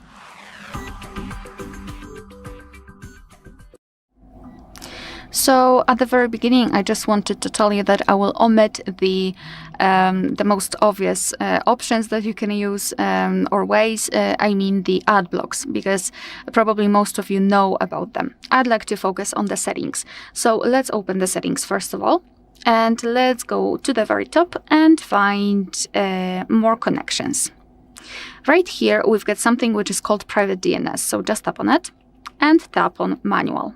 Here we have to enter the host name, and it is dns.adguard.com. Yes. And right now, after setting this DNS adguard.com, our device will simply limit the advertisements. Another thing that we can do in the settings is to scroll down and find Google services. Let's tap. Then go to all services, and a side note, you do not really need to be logged in. No worries, it will work. So go to all services, scroll, and go to ads. So here we've got something which is called advertising ID, and basically the whole idea of that option is that your device will show you personalized advertisement. So for example, if you're looking for a specific item, for example, I don't know, a lamp, a table, I don't know, a pair of jeans, whatever, your device will show you personalized advertisements with this specific item, with different offers which are connected with this item, maybe different variations of that item. However, it will be connected with the item you were searching for, and this is what advertising ID is. So I highly recommend to tap on Reset Advertising ID, tap on Confirm, and then delete Advertising ID and tap on Delete. And even though it will not limit the amount or the number of advertisements, it will for sure limit the personalization, which is also great. And as a last tip, I also wanted to show you how to hide the notifications. So for example, if you're receiving a lot of notifications, right here with advertisements from a specific app, you can remove the notifications themselves. So let's pretend I'm receiving a lot of notifications from Play Store. So just tap on it and hold it and go to App Info. Here, let's tap on Notifications. And as you can see, here we've got different categories of notifications. And what I highly recommend to do is to simply check and try to find the categories which are somehow connected with the advertisement. So for example, payments, deals, and recommendations sounds like they could be connected with advertisements. So just tap on the category and then tap on this switcher here to turn off the notifications. Of course, if this is the app, for example, a game, and that you do not really need any kind of notifications, you can simply tap on this switcher right here to turn off all of the notifications. Alright, so that will be all. Thank you so much for watching. Please hit the subscribe button and leave the thumbs up. Hi, welcome back to HardReset.Info channel. In front of me I have Honor Magic 8 Pro. In this video, let's discuss how to fix auto restart on this device.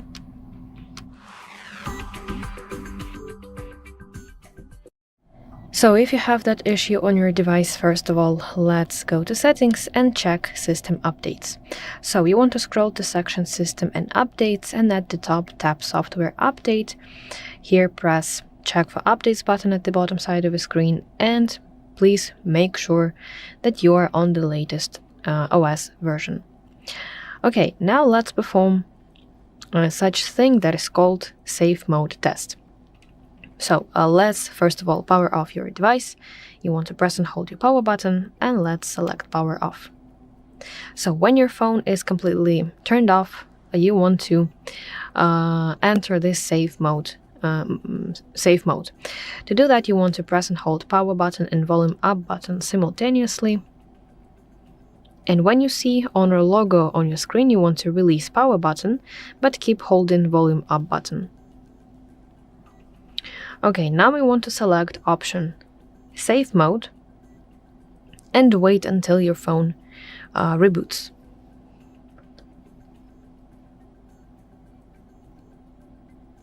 So when your phone turned on, you can see here that it says Safe Mode. And if your device stops rebooting while you are in this safe mode, that means that your phone's hardware is perfectly healthy. The problem is in the third-party applications. You want to delete recently installed third-party applications. Okay, and now you want to enter regular mode once again. Let's power off your device once again to return to regular mode. Let's press and hold power button.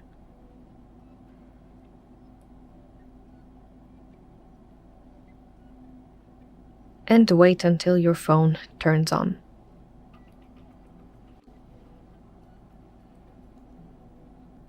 Okay, and last but not least, let's check for your storage.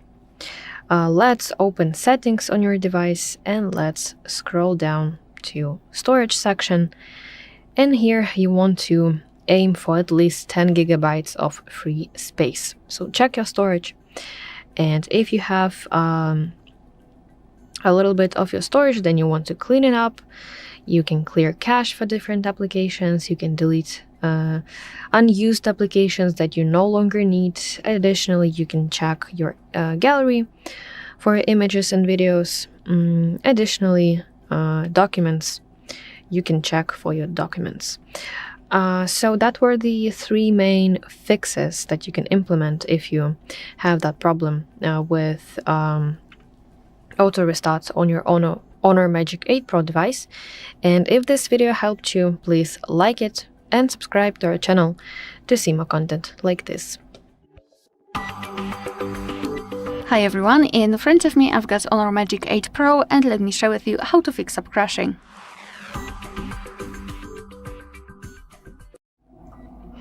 So let's find the app which is crashing in your case. In my case, let's pretend it is Google Chrome. So let's tap on it and hold it, and then go to App Info. Let's do it again. First thing I highly recommend to do is to go to storage. Right here we've got something called cache. Cache are junk files which are saved by your device, but they are not necessary for the proper usage of the app.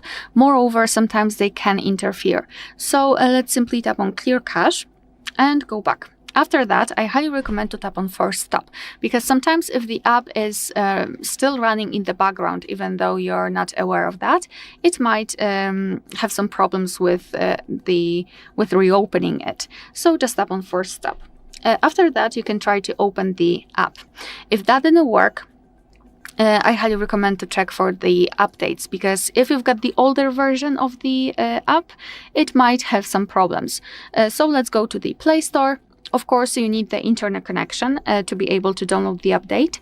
Moreover, you need to be logged into your Google account. You can do it right after entering the Play Store, or you can do it using the settings. I highly recommend to check our tutorial of how to add or remove a Google account in this specific device.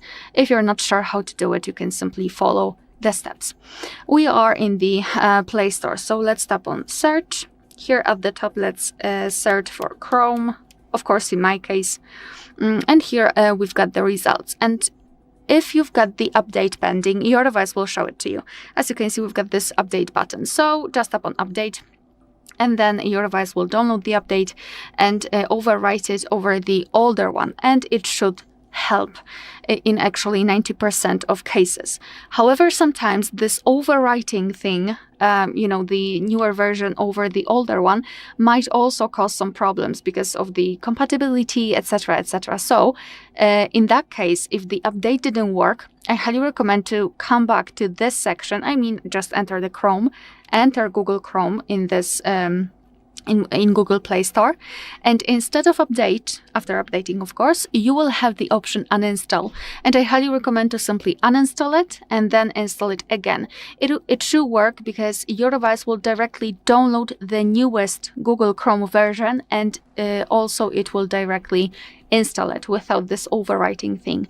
So if the update didn't work, then uninstalling and installing again should help. And as a last resort, I also highly recommend to check for the system updates, because sometimes if you've got the older version and newer app, there could be some compatibility issues. So just go to the settings. Here we have to scroll all the way down to find system and updates. So software updates, let's go to the settings, and here we have to scroll and find system and updates. Then let's tap on software update, and before, make sure that you've got the internet connection to be able to check that. Your device will check for the updates, and if it will find the update, I highly recommend to simply download it and install. It will not only help you with crashing apps, but also it is for the security. Alright, so that will be all. Thank you so much for watching. Please hit the subscribe button and leave the thumbs up. Hi, welcome back to HardReset.Info channel. In front of me I have Honor Magic 8 Pro. In this video, let's try fixing fingerprint sensor not working on this device. So the best solution here will be to re-register your fingerprint, but before that, please make sure that your finger is clean and free from any dirt, oil, sweat, etc. So your finger should be clean and dry. Additionally, you can check your phone if it's clean in the area when where your fingerprint sensor is. So look at it, and if not, then you have to clean it. Okay, so let's open settings and scroll down to section security and privacy. Now let's select section device unlock. Then let's proceed with biometrics and password. From here, go to fingerprint ID. And now let's delete my current fingerprint. I want to tap on it, and let's select option delete, confirm it. And now I want to add new fingerprint. So let's press this button, let's press add, and you want to follow the on-screen instructions and add your fingerprint.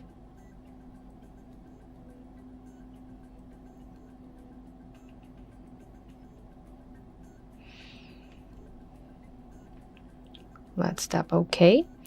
And now that you have re-registered your fingerprint, additionally, you can try to register your finger twice. So you have to register the same finger twice as two separate fingerprints. So let's press new fingerprint once again, but please, this time when you place your finger, you can see this message on your screen: this fingerprint has already been enrolled. In this case, you want to try capturing the most wide surface of your finger, if that makes sense. So it should be really wide, like this, and keep adding your finger from different angles, as I said earlier. So try to play with it.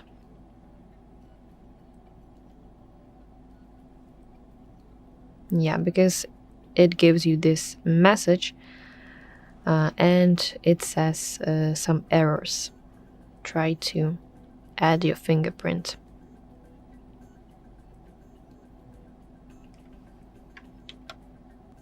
Okay, now let's press OK button, and as you can see, I have two different fingerprints, but actually I used the same finger for this one. Additionally, you can try removing your screen protector, because ultrasonic sensors are very sensitive to glass protectors. So you can try removing your screen protector if your problem still persists. So additionally, you can try restarting your phone to clear some temporary bugs. But if the issue continues, if the issue persists, then you have to consider performing hard reset on your device. How to do that? We have separate video on our channel, so if you don't know how to perform hard reset on this Honor Magic 8 Pro device, I have filmed previously a tutorial on this one. So I hope that after those fixes, that problem should be resolved, and if this video helped you, please like it and subscribe to our channel to see more content like this. Hello, in this video I'm going to show you the best settings for gaming on Honor Magic 8 Pro. Okay, so let's begin. First, let's open up our settings and let's make sure that we are using the highest refresh rate possible. To do it, scroll down a little bit until you find display and brightness. Scroll down once again until you find the refresh rate, and you need to make sure that it's set to dynamic or on high. Thanks to that, we'll have up to 120 Hz refresh rate. Simply, everything will be the smoothest as possible, all of the animations, also your whole phone, even when you'll be scrolling left or right, down or up, it will be the smoothest. So for now, let's keep it to, actually, for the gaming, let's select it on high, so it will be 120 Hz all the time. And now, we can go back until we find the battery, and for gaming we can enable the performance mode. Now our phone will be working in the fastest way, but you need to remember that this mode will consume more battery than usual, and also the temperature of the device may increase. So after you quit gaming, I mean if you finish, you should change the performance mode into balanced back. Because, overheating your device is not the best thing, so we should avoid situations like that, but just for playing games, it's good to turn that mode on. And also, when it comes to the refresh rate itself, you need to remember that not each game supports 120 Hz refresh rate, 120 FPS. Everything depends on the game. Sometimes in certain games you cannot even change the graphics. For this video I have picked a game in which we can do it. I have downloaded Asphalt Legends. Another example of the game in which you can change the graphic settings is, for example, the PUBG, Call of Duty Mobile, etc, etc. And now we have changed everything that we wanted in the settings, so now let's open up the game itself. So I'll show you which settings you can select to get the best performance and the best experience from gaming. Also, our owner has inbuilt a game center. I'll show that later. For now, let me open up the settings in the game. Let's find the graphics. In every game, it will look pretty similar to each other. I'm sure that you will find it. And as you take a look, when it comes to our Honor 8 Pro, the Asphalt Legend supports up to 120 FPS. So you just need to always make sure that you have the highest frame rate set, because defaultly you'll have 60, I think.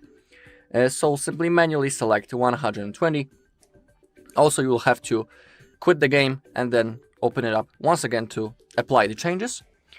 Actually, I was pretty impressed because on many other devices, the maximum FPS in Asphalt is only 60, while on the Honor we have up to 120. I don't know why actually, but that's good to have. We'll have the smoothest gameplay.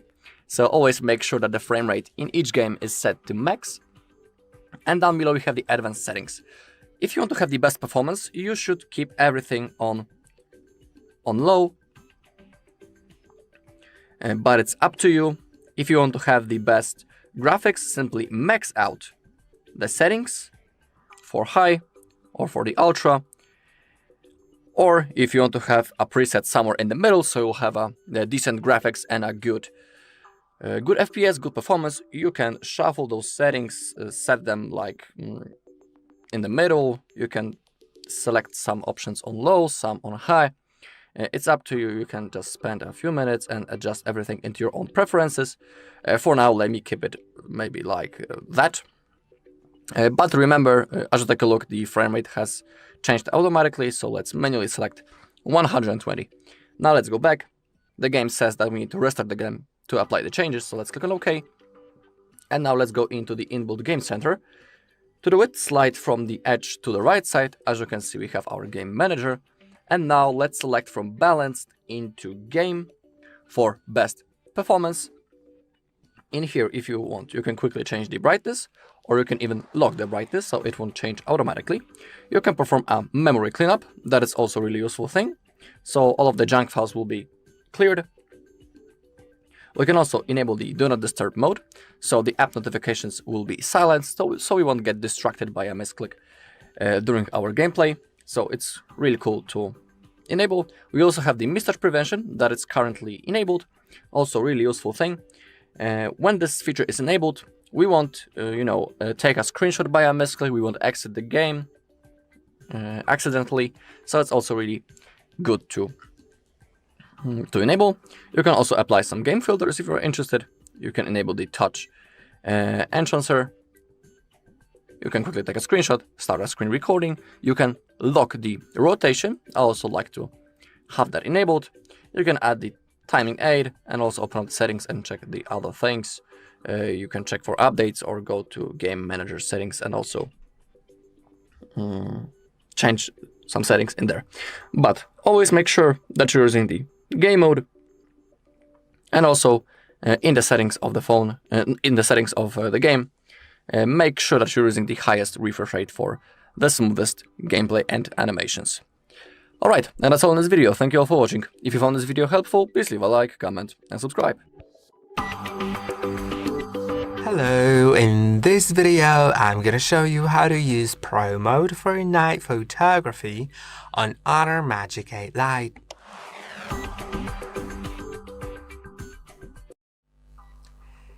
Pro Mode for night photography is a really good feature. It lets you adjust all the settings manually so your images look perfect even in low light conditions. To do it, go to your camera app and enable Pro mode first. To do that, slide until you find more. Then select Pro, or actually in my case I needn't have go to more, because I could just find Pro here. And now there are some settings down there, and these settings require quite a lot of experience and everything, but I'll try to explain it in simple terms. The most important tool for us right now for the low light conditions will be ISO and shutter speed. Now, it is important that you know that ISO, the higher the ISO is, the more noisy the image may appear, but the higher the shutter speed is, the more blurry the image will appear. But if both are low, then it's just a dark image, and in low light conditions, you need to choose whether your image can be grainy or blurry. But what I mean by blurry, it doesn't mean your image will always be blurry.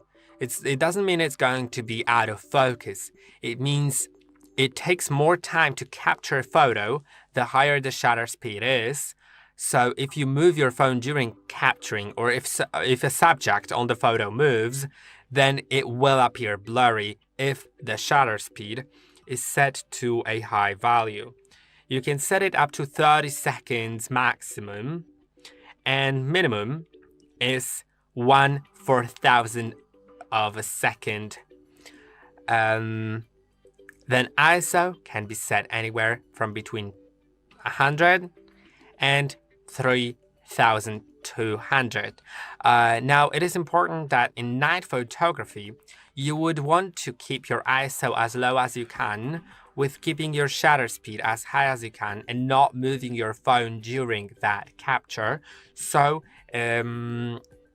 like basically it captures enough light without needing to have all those grains.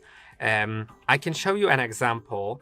I'll take a picture with ISO 100 and like some normal shutter speed, let's say 1/40th. Then I'll do the opposite thing, ISO 3200 and low shutter speed. I don't know if it'll be visible now because I have good lighting conditions, but as you can see, this is the image with high ISO, and this is the one with lower ISO. But you know what? I'll do a picture with lower lighting conditions and get back to you. Okay, now I'm back with the pictures taken, and let's see all of them. So this is the first one with ISO being high and shutter speed being low. Now, what you can see, there is some graininess, but it was removed automatically by the phone once it took the picture. But that may make the image less sharp and less precise. So there is some graininess, but it's, as I said, removed here. So it may look too polished. Then this one, you can see there is a difference between these two. This one was taken with a higher shutter speed. I mean, like longer shutter speed and lower ISO. It was actually shot on like very interesting things, because shutter speed was 2.5 seconds and ISO was 100 compared to the previous one. The previous one, you can see on the leaves, there are sort of blurred out because of the graininess being removed, and it just like polishes the picture. ISO was 3200 and shutter speed was 1/10.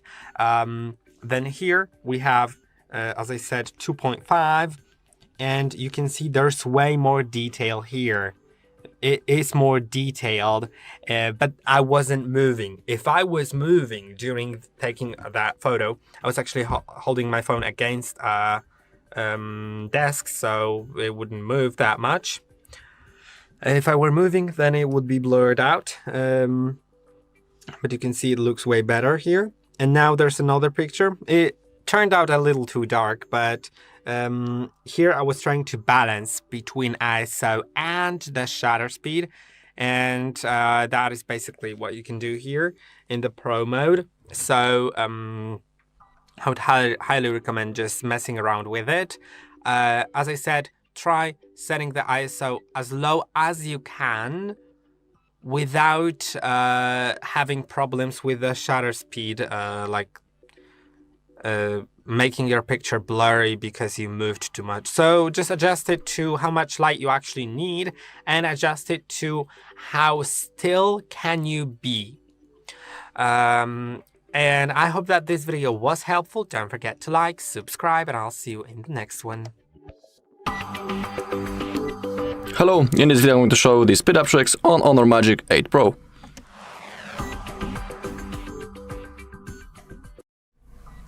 Okay, first we can enable the developer options, and thanks that I will be able to change some things.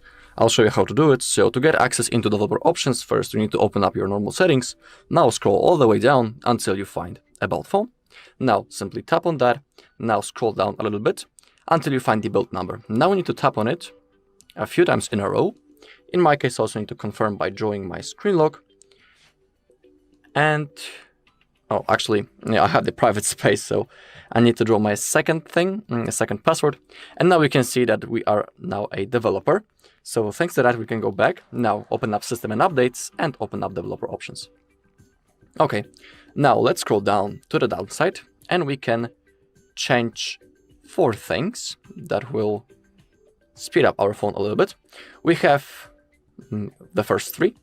We have animated duration scale, transition animation scale, and also the window animation scale. As you take a look, all 3 of them are currently set on 1x.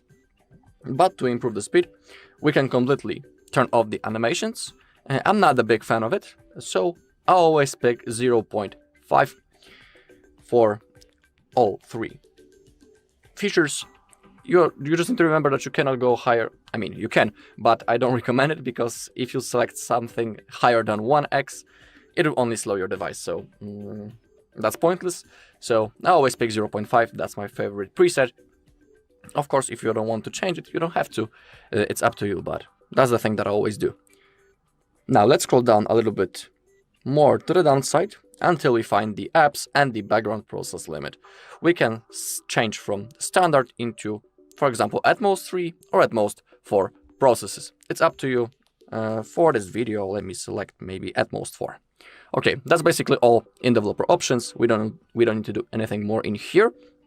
We can go back and let's go into the app side and let's go straight into apps and let's click on manage apps. In here, we can, of course, uninstall the apps that we are not using to get some free storage space, because you need to be aware that if you have the apps that you are not using, they are only taking your storage space away, and that also might be the problem why your device is running slowly. Maybe you don't have enough storage space left, because when it's really stacked, you don't have enough storage space. That might be the problem why your device is running slowly.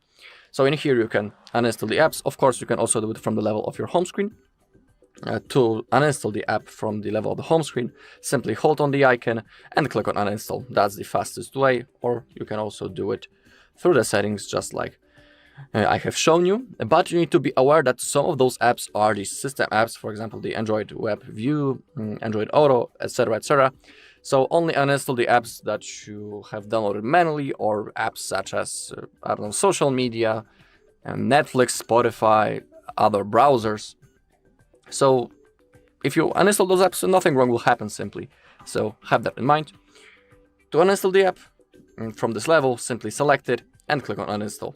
Also, in certain apps, we have possibility to clear the cache. For example, in my case, it will be available for the Chrome if I'm not wrong.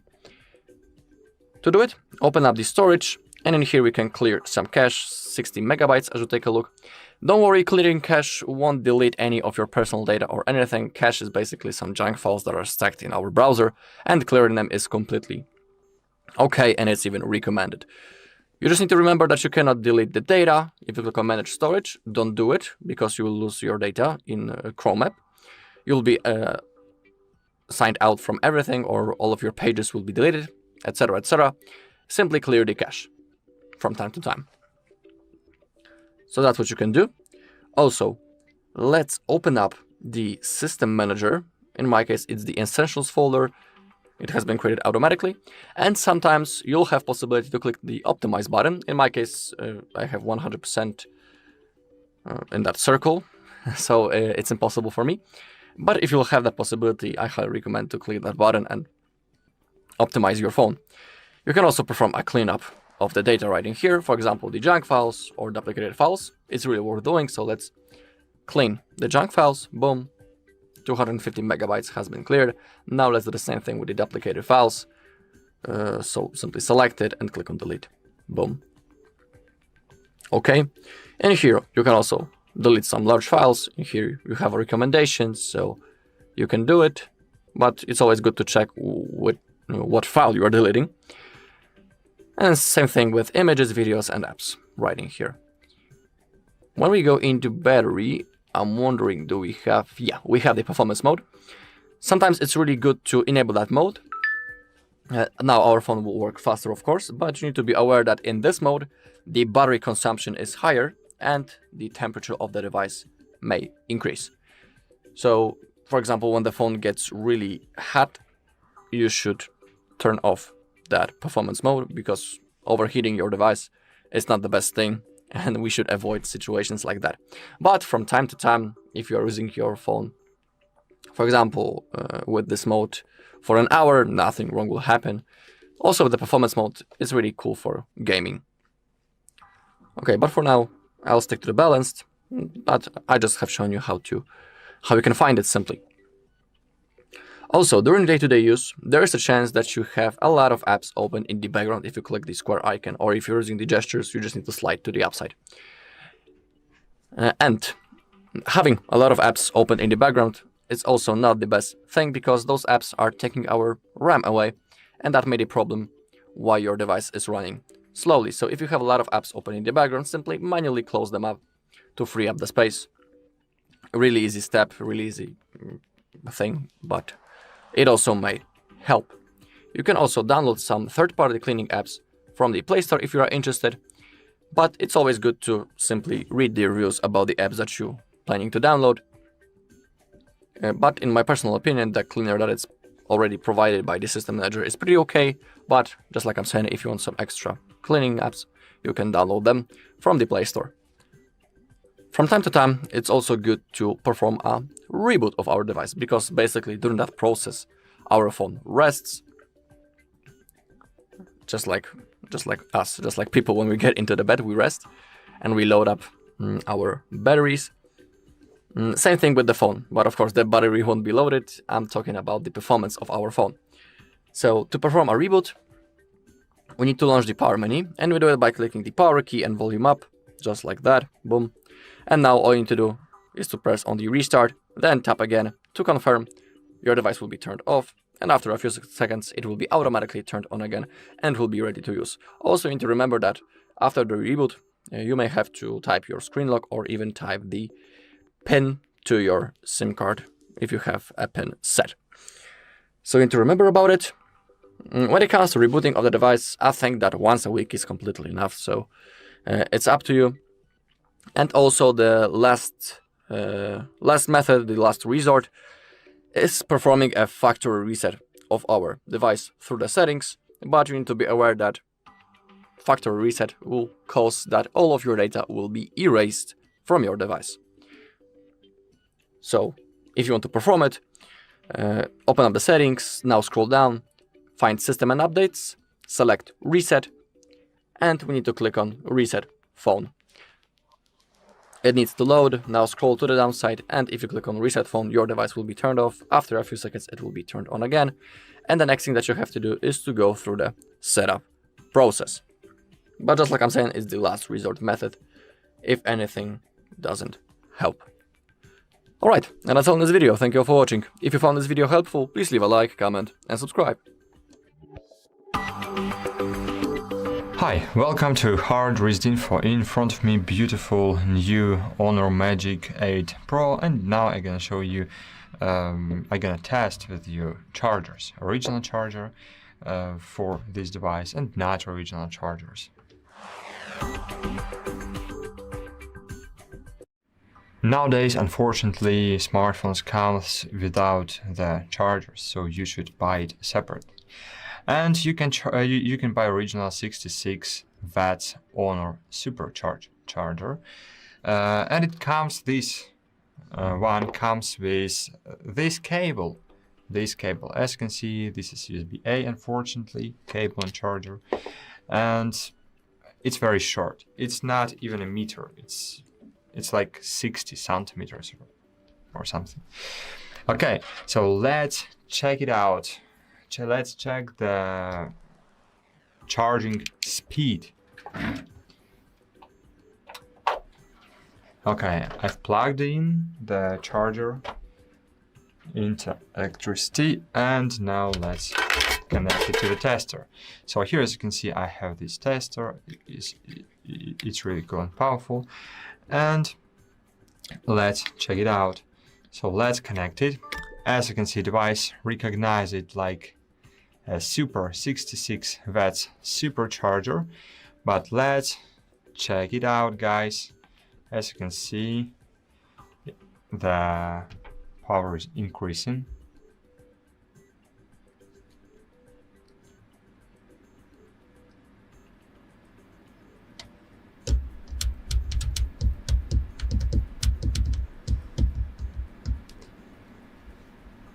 I hope it will increase over 40 watts. I really hope. So let's wait.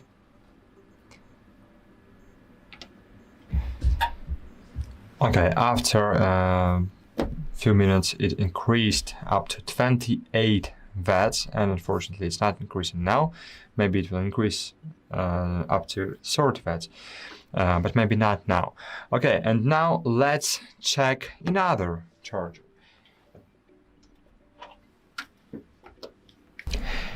Here we have 70 watts power delivery, super VOOC, and other standard certificates Vention charger. And unfortunately, it's not officially support the Honor supercharger, but I didn't find any charger that supports it, so I think it's difficult to find. And okay, and this port can handle with 70 watts, right? And here I have 100 watts USB-C cable. So let's connect it. Okay, let's go.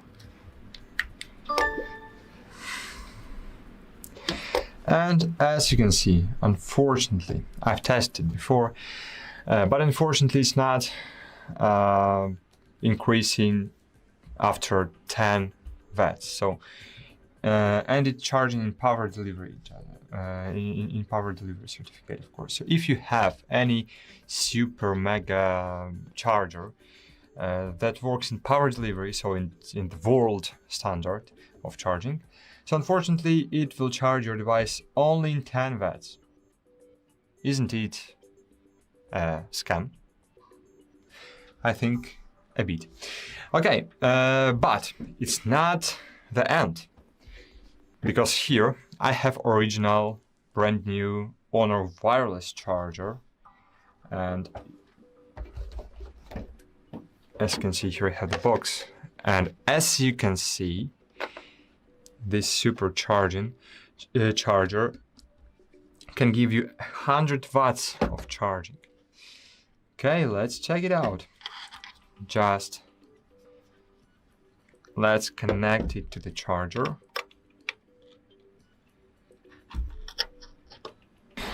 Okay, here we are, and let's connect. Okay. Unfortunately, it's not stands on the original charger stable, just because of huge camera. As you can see, it recognized it like 40 watts supercharge. But let's see the real power after a while. So let's wait a while. Okay, and as you can see, after a while, when the fan is starting, as you can see, maybe you hear it, it works, and you can really hear it, and you can feel the airflow right here. So now, as you can see, it's 40 watts. So it's more than even the normal charger, and it's a bit strange, but okay. As you can see, it works perfectly. So yeah, as you can see, this wireless charging works great, but unfortunately it's not fits perfectly for this device just because of camera size. Okay, so let's check right now the other combination. Let's check original charger and not original cable. So right now in my hands is Honor Supercharge original 66 watts charger with base use 100 watts cable USB-A to USB-C. So let's check it out. Okay, let's connect it, and as you can see, it's not even recognized. Oh, it's recognized like Supercharge. Okay, it's not bad. So let's check the maximum. Oh my gosh, as you can see, it's now over 40 watts.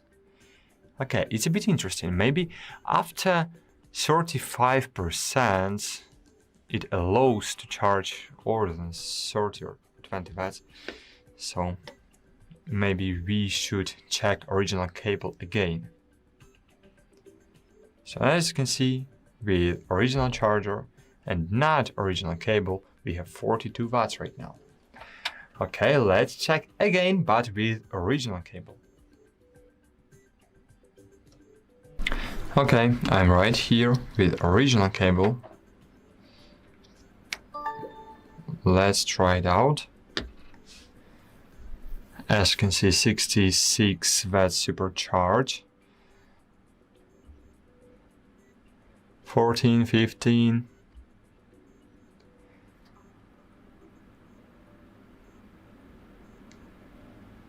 Oh my gosh, it's unbelievable. I can't believe they... Okay, it works. Okay, it works. I thought they gives me a cable that not support more than 20 watts, but when the charger supports. Okay, no guys, it works. It works. It's not works in 66 watts, but maybe I should wait for 50% or something. So I'll pause the recording right now just to check if it works in 66 watts in, I don't know, maybe 50%, 60%. Let's check it out. So guys, unfortunately now it's, as you can see, 60% after several minutes, and it's still 30 watts. So unfortunately, so it's not still 30 watts, but now it's 30 watts. It was 40, now 30. So it's not increasing, just decreasing. So I don't know why, but the maximum charging speed is 60 watts on instruction on the paper, but in real life I can't reach more than 40. And it's not the this device problem, I think, because it normally shows 70 watts when I charge in my MacBook, for example. So I don't know why, but you saw it. Thanks for watching. Hope this video helped you to decide which charger you want to buy. And see you. Bye. Hello, in this video I'm going to show the home screen tricks on Honor Magic 8 Pro. Okay, so let's begin. First we need to launch the customization menu, and to do it we just need to hold on an empty space on our home screen. In here we can add some cards, change the wallpaper and style, and open up other settings. Let's begin maybe with wallpaper and styles. In here you can of course select your wallpaper, change the color of it, and many more. In my case, I'll stick to the default one. Of course, you can enter more wallpapers. You can select image, and you can click on more to see the whole list of available wallpapers. You can find the free wallpapers that you can download and set for you, and you also have the paid. So just like the name says, you have to pay for them. So in here you can see a pretty long list. Let's set a new free wallpaper. I don't know, maybe this lion. Click on download and click on apply. You can add it for the lock screen, for home screen, or for both. I have picked the wrong thing. I wanted the home screen, okay. And now we can add the blur effect, for example, for our wallpaper. We have this bar down below. Of course, you can turn off the blur effect if you're not interested. And now you can also change the themes. If you click on that, in here you have some recommended and also all the themes that are already downloaded on your phone. You can click on more themes to see the whole list. And of course, you can click on more and download or pay for some other styles. So it's up to you. You can also change the icon style. I really like it. For now, we have the Golden Dawn. We can also change the color of our icons. As you take a look, everything is being changed.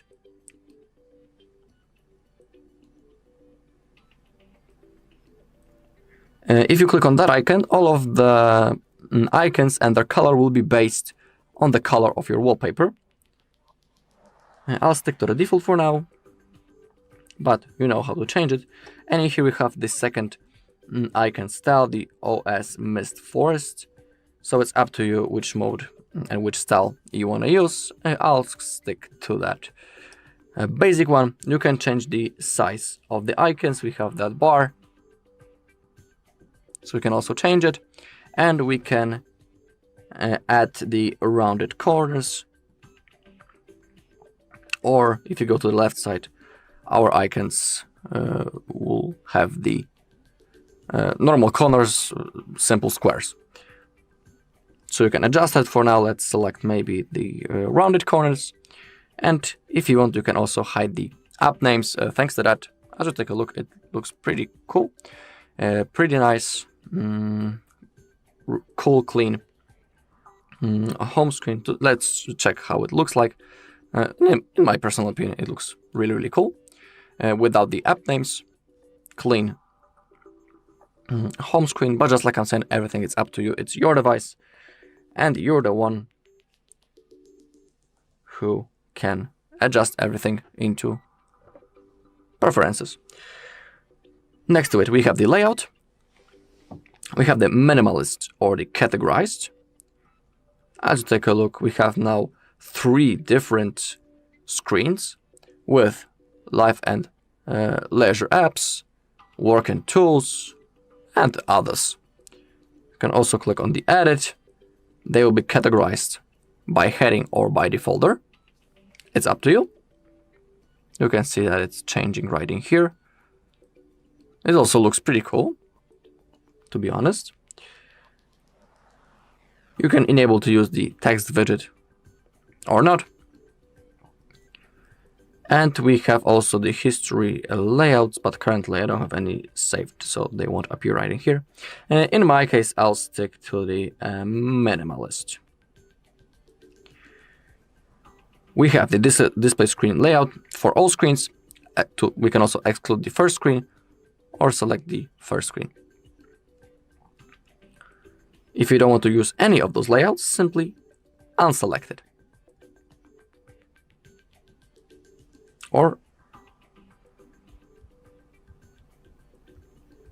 no, my bad.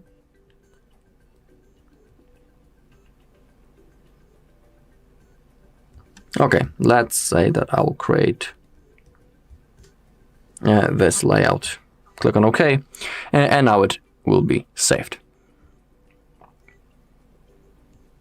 Everything is categorized right now.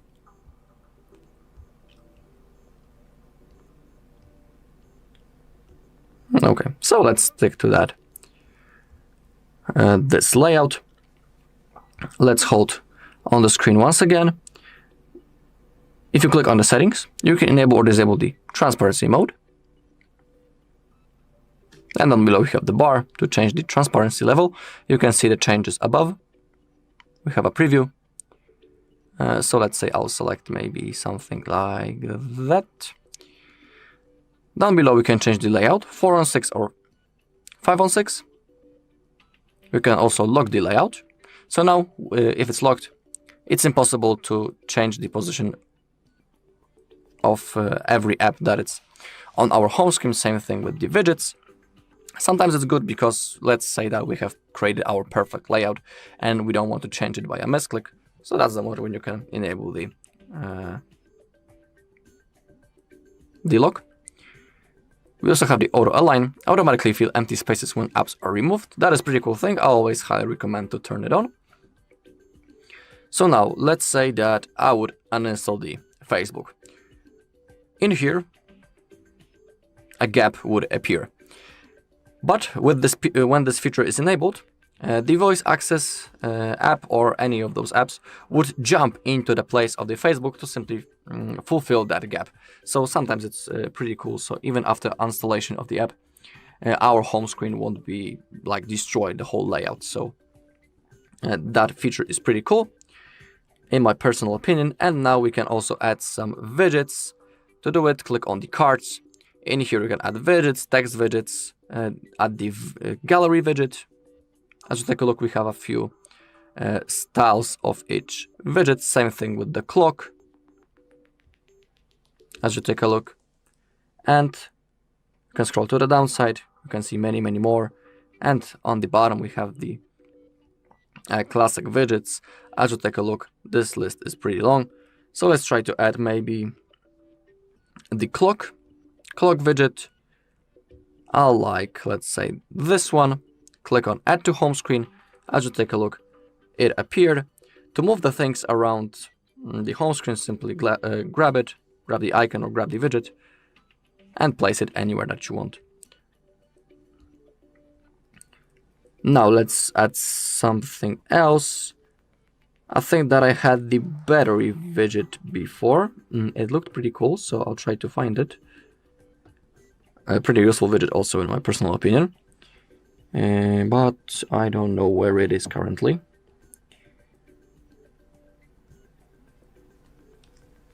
Was it under the... Yeah, here it is. Okay. To exit the menu, simply go back. And now we have new widgets. Unfortunately, on this Honor, we cannot create a stack of the widgets. But, you know, we cannot have everything. And now everything has been successfully added. I have shown you how to change the layout, how to add some widgets. And let's go with change effect also, because I have almost forgot about it. In here we can change the transition effect when we slide between the screens. We have the default, of course, the perspective, we have the squeeze, we have the box, we have the rotate, we have flip over, we have the page, and also the windmill. You just need to simply select which mode you like the most. I'll stick to the default in my case, but also possibility to change that is pretty cool option. Alright, and that's all in this video. Thank you all for watching. If you found this video helpful, please leave a like, comment, and subscribe. Hello, in this video I'm going to show the camera tricks on Honor Magic 8 Pro. Alright, so let's open up our camera. As you take a look, we are in a normal photo mode. Okay, when it comes to the zoom levels, the lowest is 0.5. Thanks to that, we'll have the wide photo. And as we scroll, as we zoom in, the maximum zoom level on this phone is 100x. That is really, really big zoom level. but I think that no one will use it anyway. But it's good to know that we have such a cool and high zoom level, so we'll be able, I don't know, to zoom in really distant object. And next to it we have the moving photo. Basically this mode works like that if you take a photo, it will be like a short video that you'll be able to play. So I don't know, let me take the photo maybe. Okay, that was the moving photo. Now play it, and now you need to touch and hold to view the moving photo.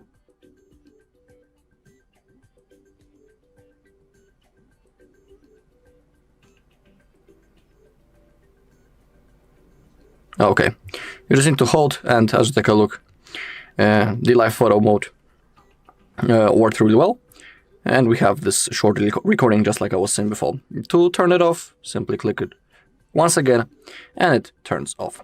When it comes to the video, in here we can change the resolution. The maximum is 4K as you take a look, and 120 actually, wow, 120 FPS, so you have a pretty big resolution with good FPS. Recording in this mode is really satisfying.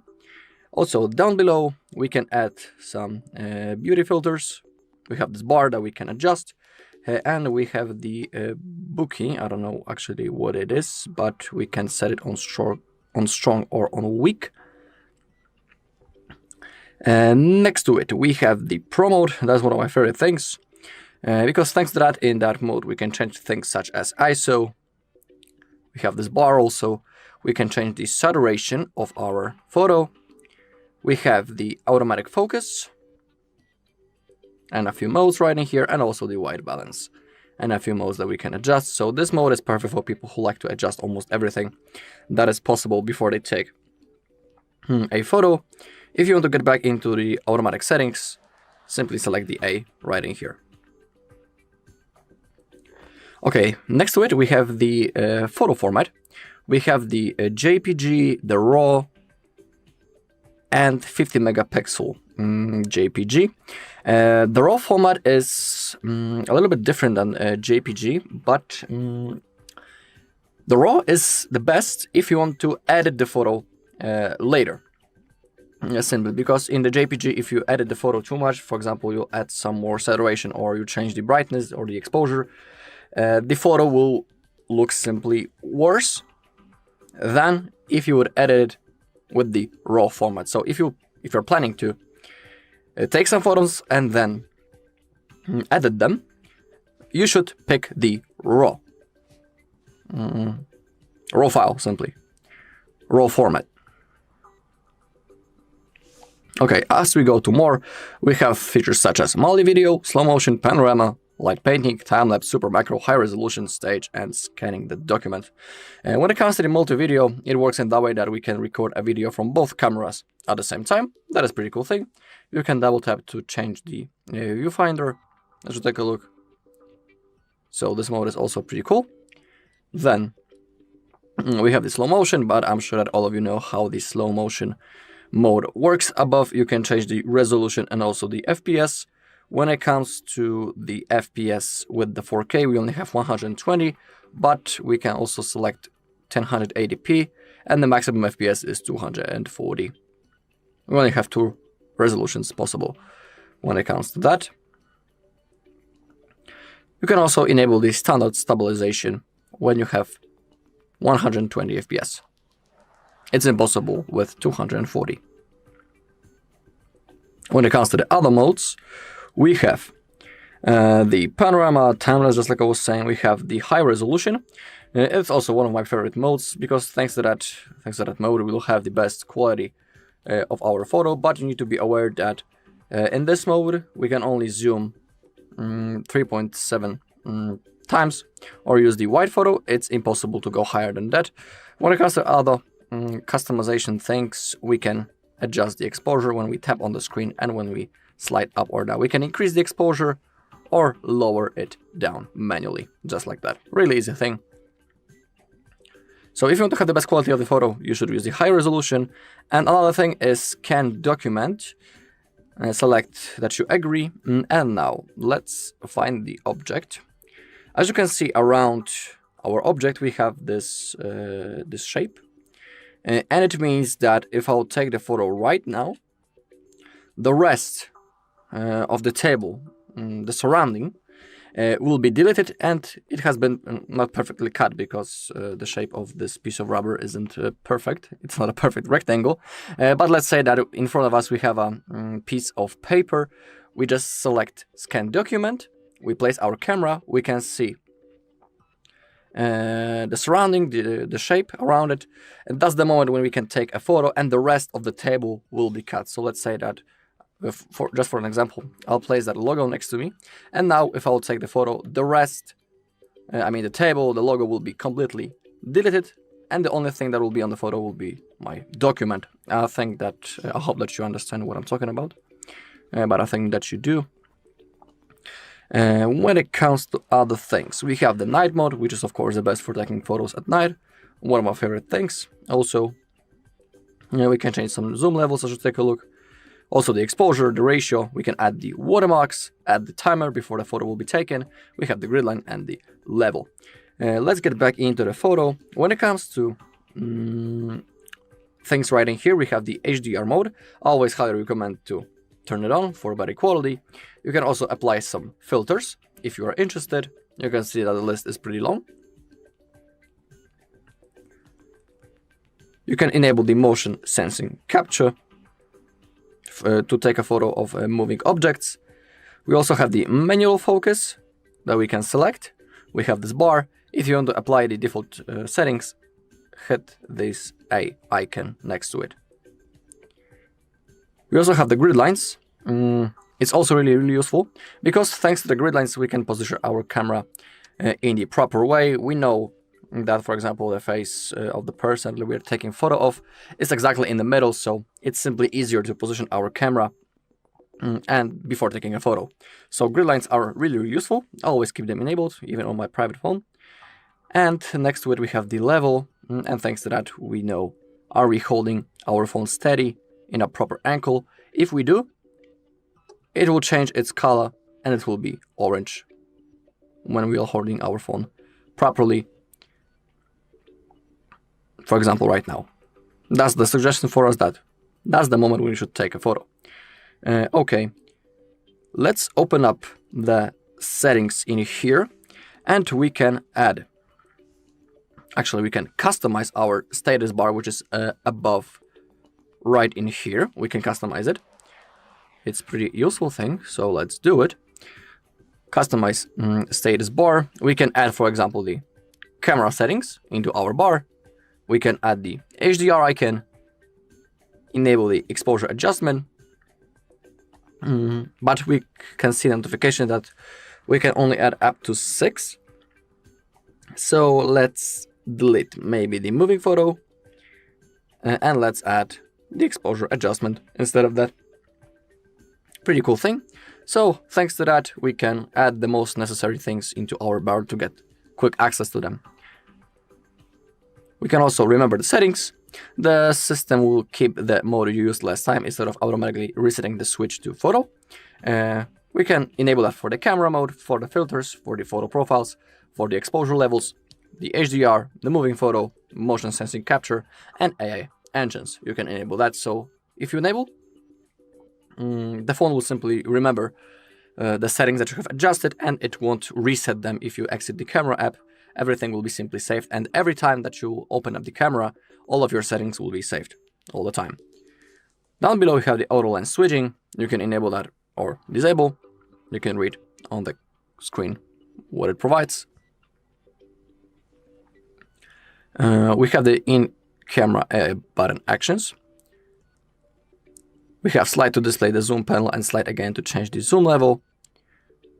We can pause. We can press and hold the button to start focusing, and we can press the long press for burst shots. Our AI button is actually right in here next to us. It's like on the iPhone, the same placement actually.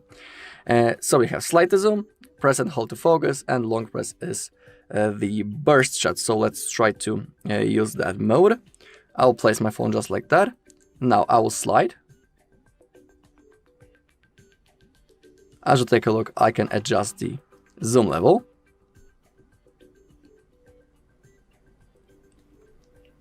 When we will long press, we should take the burst shot.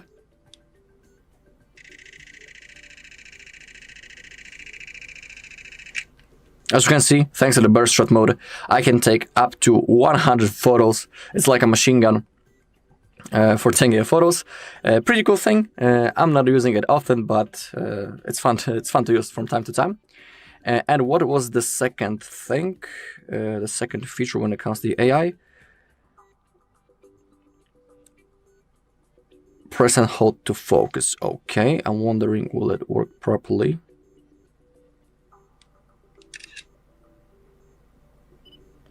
Oh, just like that. Simply don't click the button, simply place your finger on it and hold.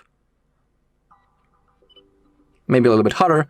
And now we have gained the focus. Now if you click, you'll take the photo. Also pretty comfortable, I would say. When it comes to the burst shot also, that's not the only way how we can use the burst shot.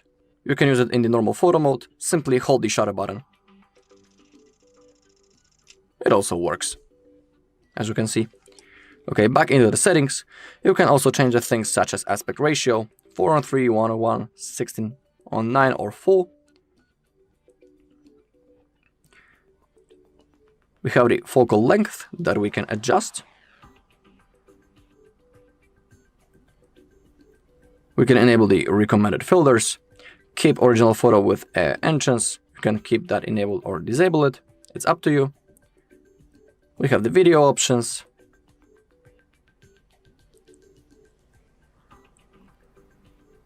We can enable the Magic Take, automatically capture highlight moment in rear video mode. We have screen of recording. During recording, if there is no operation for 2 minutes and the device stays stable, the screen will automatically turn off to extend the recording time. Sometimes it may be useful, so I'll turn it on. And you have other features such as a camera.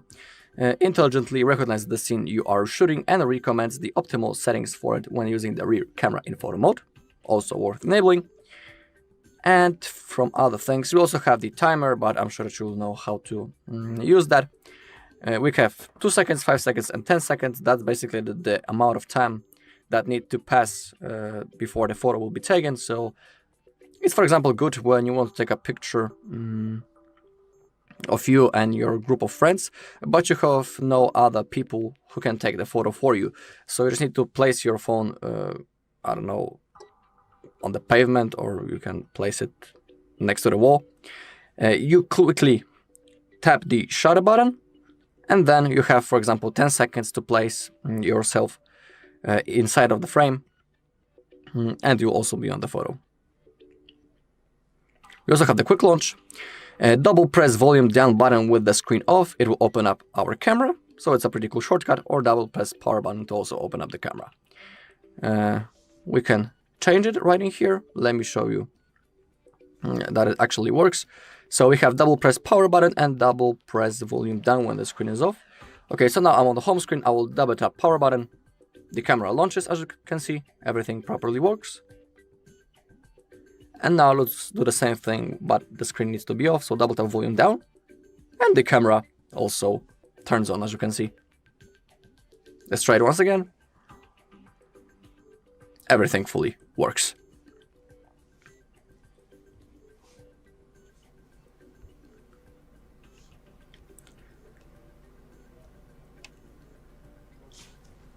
Down below, we have the mirror reflection.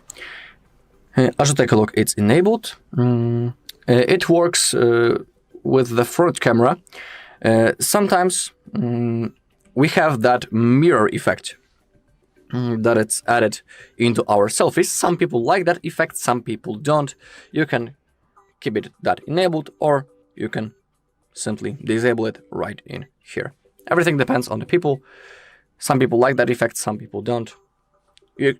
I'm just letting you know that you can change it right in here in the settings of the camera. And the last thing that I personally like is the floating shutter. Thanks to that, we can add the second shutter button. So let's say that we are taking the photo, and thanks to that, thanks to the second shutter button, we can place it anywhere that we want on the screen, in the place that is comfortable for us. So we don't need to click right in here to take a photo. We can simply click right in here, and the photo will be also taken. For example, in my case, it's really comfortable when I'm holding my phone just like that in one hand, and I don't need to press right in here to take the photo. I can grab it just like that and use my thumb to take the photos. For me, it's really comfortable instead of clicking right in here. So I like that floating shutter. I highly recommend to try it on your own. Alright, and that's all in this video. Thank you all for watching. If you found this video helpful, please leave a like, comment, and subscribe. Hello, in this video I'm going to show you the security tricks on Honor Magic 8 Pro.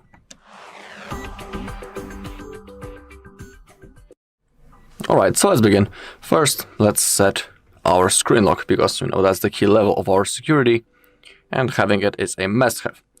So open up the settings, scroll a little bit to the downside until you find security and privacy, and the first thing that appears is that we can set a screen lock. So let's hit this big yellow button, and we have a few types of the lock screen password. We have a 6-digit PIN. If we click on select unlock method, we also have 4-digit PIN, custom PIN, pattern, or the password. You just need to select which mode you would like to use. In my case, I always pick the pattern. That's my favorite way. And now to create a pattern, we need to connect at least 4 of those dots. So now create your pattern. If you would like to try again, click on redraw. If you want to confirm, simply draw the pattern once again and click on done to save it. As you take a look, everything went fine. Our screen lock is now set. Also, as we scroll down and when we go into device unlock, we also have the biometrics. We can add our face and also our fingerprint. Let me show you with the fingerprint. So first we also need to confirm, and now we need to select for what things we want to use our fingerprint. We can unlock our device thanks to it. We can access the safe or access the app lock. Let's actually add our fingerprint for everything, but first we need to register it. Okay, in here we have the sensor. We need to now place our finger on it. Remember that your finger should be clean. Same thing with the screen. And now place your finger. And now lift it up and place again. And you need to repeat that process until your fingerprint is saved. It might take a few tries, so simply be patient and keep repeating the process. Okay, fingerprint added. If you want, you can rename it. And now it has been set. It also asks us, do we want to set the face recognition? In my case, for now, I don't want it, so I'll skip it. And now let's select to use our fingerprint to access safe and the app lock. So first, let me enable the safe actually. Click on enable, select phone, and now you need to enter your password. It should be between 6 to 16 characters long, consist of English letters and numbers, and contain at least one English letter. So create your password right in here. In my case, it's going to be a really easy password just for this video. Okay, click on next. In here, select the security question. If you click on the question, you have other questions that you can select, or you can set a custom one. I'll stick to the default, but I'll type some random things for both security questions, then click on done. Okay, and now we have access into our safe. So let's do the same thing with the app lock. Let's click on enable. Enable. You can select a password for app lock. You can use your lock screen password or a custom PIN. I'll use the lock screen password. Okay, and now everything has been successfully enabled. I'll show you the safe and the app lock later, so don't worry. Okay. Also, if you're interested, you can change the fingerprint animation. If that's a big deal to you, I'll stick to the default one. Okay, let's go back into the main page. And let's go with the app security. And in here we can perform a Google Play Protect scan. it's always good to do from time to time in search for potential threats and harmful apps. As you take a look, no harmful apps found, so I don't need to do anything. If something will be wrong, simply follow the instruction on the screen. Now we have the live threat detection. It's also good to click it. And as you take a look, everything is also okay. So we don't need to perform any action. It's always good to check those things from time to time. Okay, let's go into account security right now. And in here I have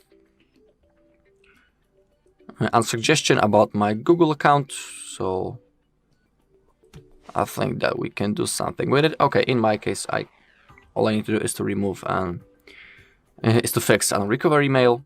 I'll do it later. So now I know what's wrong.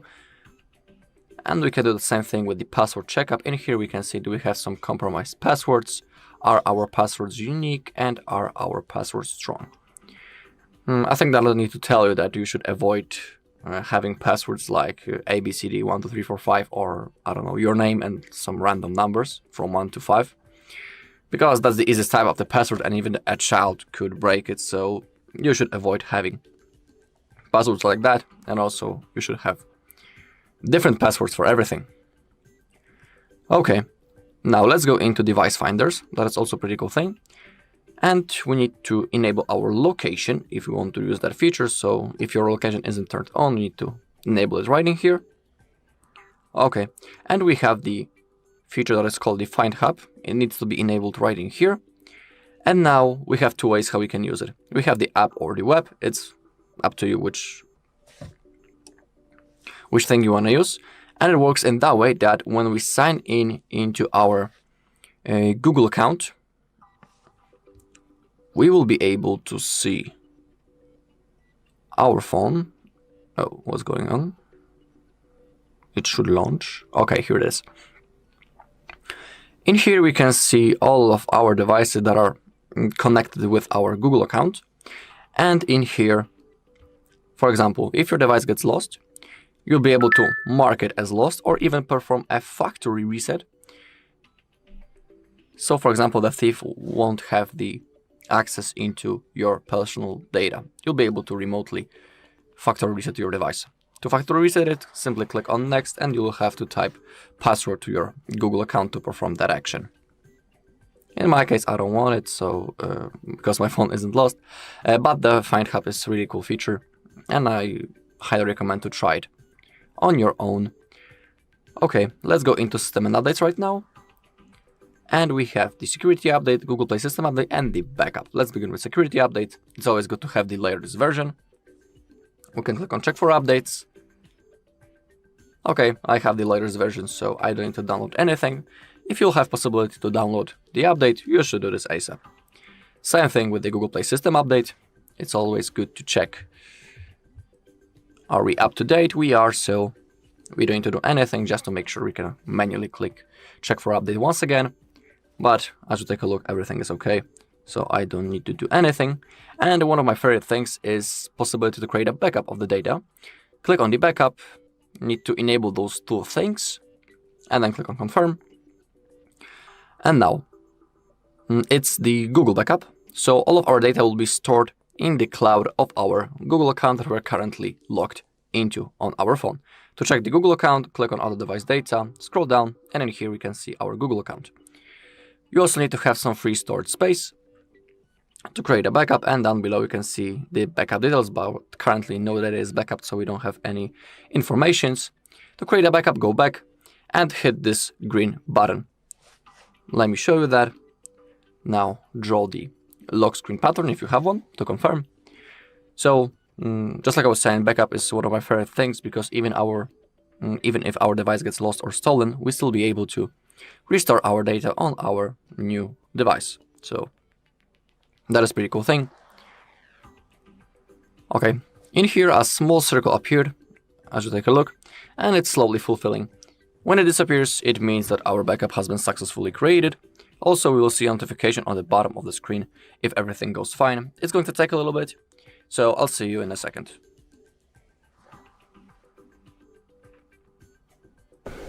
Okay, the process has finished. As we scroll down, we can see that, in my case, the backup has been created 0 minutes ago. When we click on other device data and when we scroll down, we can see the backup details. And as we take a look, some of the things has been backup. In my case, it's not many things because I don't have many things installed on my phone. So that is why, for example, when it comes to the call history and SMS messages, I have no data that has been backupped. But only because I don't have those things. Okay, let's go back. And now in here, let's scroll down into other things, other settings, and let's click on device and data protection. And in here we have some few other things. We have the parallel space. I don't know, actually, I can see that for the first time. A dedicated secure space focused on protecting your information. It can be used alongside main space and allows for easy cross-space operations. You can move some of the apps and data to parallel space, which external apps cannot access. Wow, pretty cool thing. So I think it's worth enabling. Now we need to verify with our password, boom. And we can set a new password to get access into that space. Or if you are interested, you can simply use the locked screen password as passcode. I'll use it. Okay, it needs to create, I think. Yeah, it's been created, so we need to wait. Tap or drag sensitive files, and I couldn't write because it disappeared. Tap movie files in or drag files directly into parallel space. Okay. In here we can add some apps. We can also associate it with our fingerprint ID. I think that it's worth adding. Okay, let's try to move some files in. We can add images, videos, audio files, documents, and others. Currently I have no files, but let's try to add maybe some photos. Let's say this one and this one. Click on move in.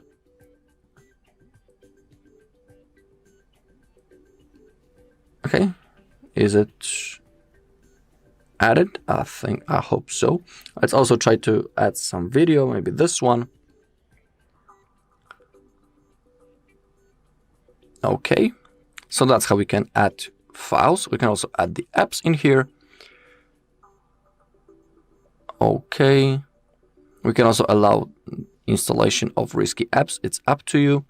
In here we can see the apps that can be installed in the parallel space. So let's try to install maybe the Facebook right in here. Click on install, and as you take a look, it appeared. So I think that it's a pretty cool thing having this private space that will allow us to simply keep the things away from unwanted people, unwanted visitors. So I think that is a pretty cool thing. Okay, we can even take photos in here, and I think that the photos will be saved only in that mode. So it's also a pretty cool thing. Oh, actually the camera launches. You can also add some notes. Oh, okay. I can't remember, did we have the parallel space on previous Honor devices, but I think that it works pretty cool. Of course, we can also move the files out. It's up to you. Let's try to launch the gallery. Do we have those things that we have added manually? Yeah, no, okay. So as you take a look, the photos that I have moved in are in the gallery in the parallel space. So in here you can add some private photos, and all of the things that we have on the list. So the audio files, videos, documents, and of course you can install your apps right in here. Okay, to quit it, hit this button and click on OK. Okay, pretty cool. I'm wondering how we can access it. Do we need to spread the fingers? Yeah. To access the parallel space, you need to be on your home screen. And that's the quickest method, I think. Oh, actually, we also have the icon. So we have the icon, or we can use the gestures. Simply spread your fingers on the screen. You can use your password or fingerprint, and boom, our mode enables. Okay, let's get back into the settings. And we have the AI deepfake and some other things. Wow. I can see it also for the first time.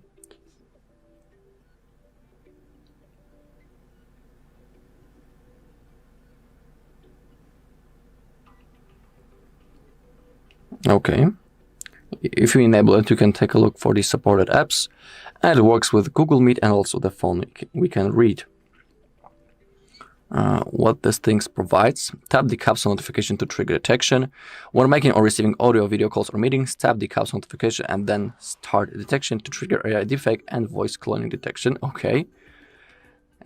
So I think that it works in that way that when we receive a call, thanks to that, we'll be able to check, are we talking with a real person or with the AI?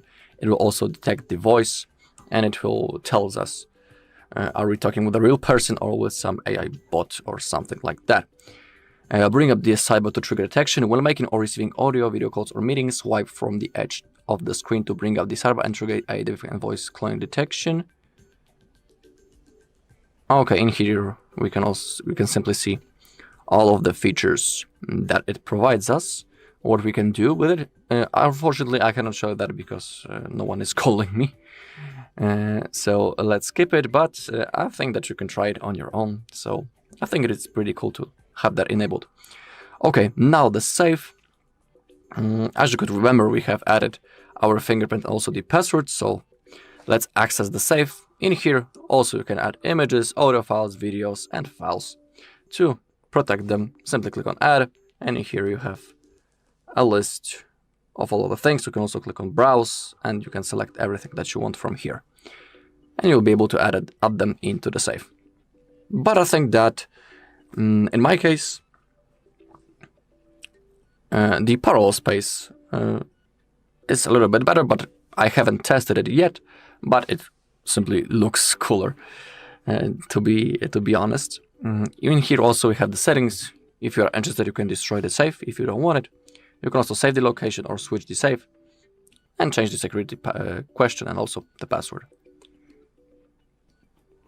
Okay, now the app lock. I also like that feature. First we need to get access. In here we have a list of apps that we can protect with the screen lock or with the fingerprint ID. So let's go and let's select maybe Facebook. Let's enable that. Let's find our Facebook on our home screen. Okay, here it is. And now if someone will want to open up the Facebook, the only way to do it is by typing the password or by verifying with the fingerprint. Let's take a look. Our Facebook has turned on. So that's the only way now to launch the Facebook. I really like that feature. You can, of course, try it on your own. But for now, I will unlock the Facebook. Okay, we have the private space also. We can enable that. We need to create a new pattern for the private space. Click on Done. We can, for now, I don't want to add another fingerprint. Okay, now draw your pattern or type your screen lock to access the private space. And in here, again, you can install some apps, store some photos and other files to simply keep them away from unwanted people. Everything fully works. We can, of course, open up the settings. We can open up the Play Store and install some apps. But in here, you also need to sign in into your Google account because in the private space, you are not automatically connected with your Google account. Okay, to exit this mode,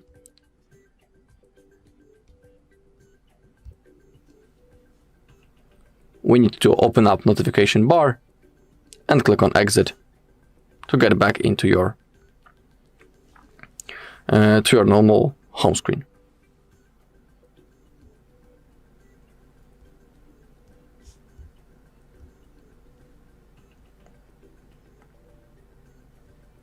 I'm not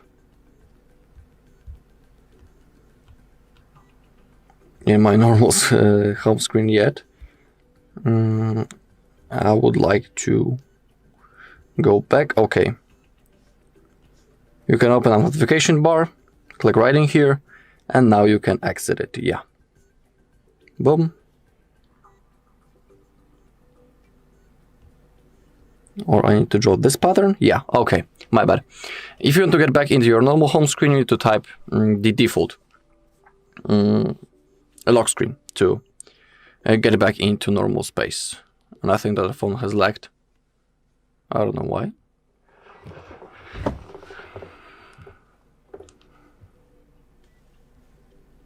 Okay.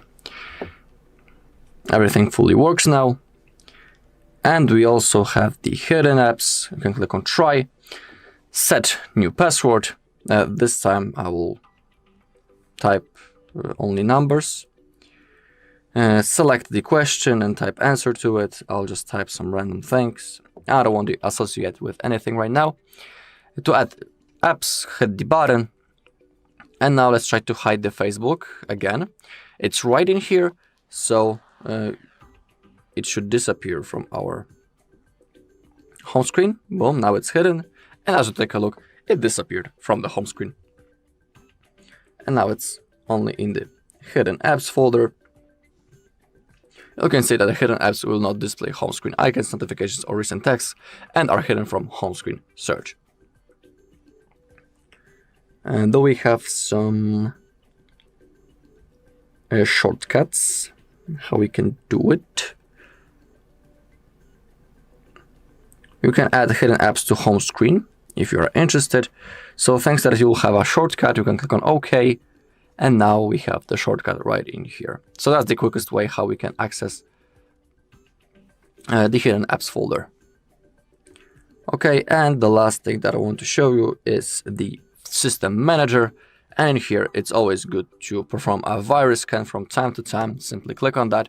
In my case, it says that device is secure, so I don't need to perform any action, but it's always good to check from time to time, is everything okay? If you're interested, you can also download some third-party antiviruses apps from the Play Store. You will have a whole list, if you type the antivirus in the Play Store, a long list with the apps that you can download. But remember that it's always good to see the reviews about the app that you want to download before you do it. Alright, and that's all in this video. Thank you all for watching. If you found this video helpful, please leave a like, comment, and subscribe. Welcome. In front of me is an Honor Magic 8 Pro, and today I will show you a couple of tweaks and tricks you can do on this device.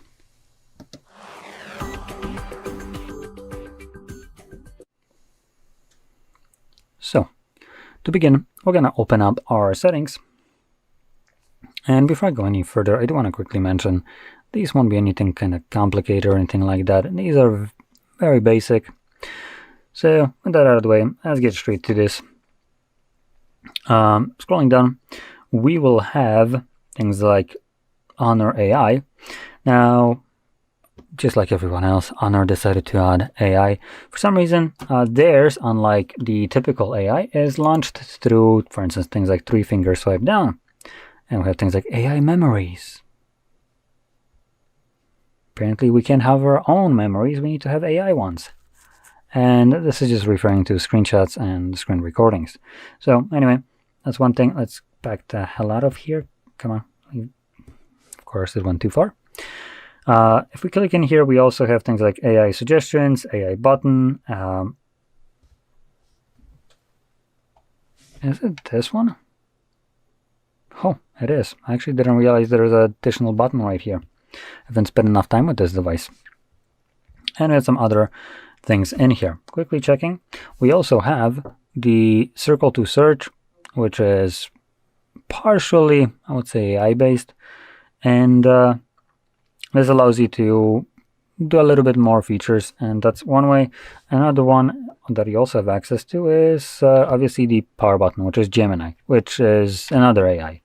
Now, truth be told, I think if I'm going to use anyone, I might just use Google Gemini, as it's one thing that I've personally used. And also, when it comes down to ease of use and all that, it's already set up by default as long as you're signed into a Google account. Additionally, it can also act as a bridge between smart home devices. So if you have things like smart light bulbs and stuff like that, you can just give it commands and it can launch it.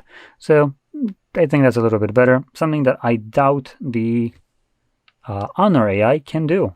So maybe stick to one that actually has a little bit more features and works a little bit better. So moving on into the home screen and style, this one will be a general section where you can customize the look and feel of your device. And we have things like just general presets of wallpapers. You can customize this. Apparently I need to agree to everything, great. So you have things like icon styles. So you can see we have a couple options. We can also get more. Have a layout, which have minimalistic and category. Does that reframe?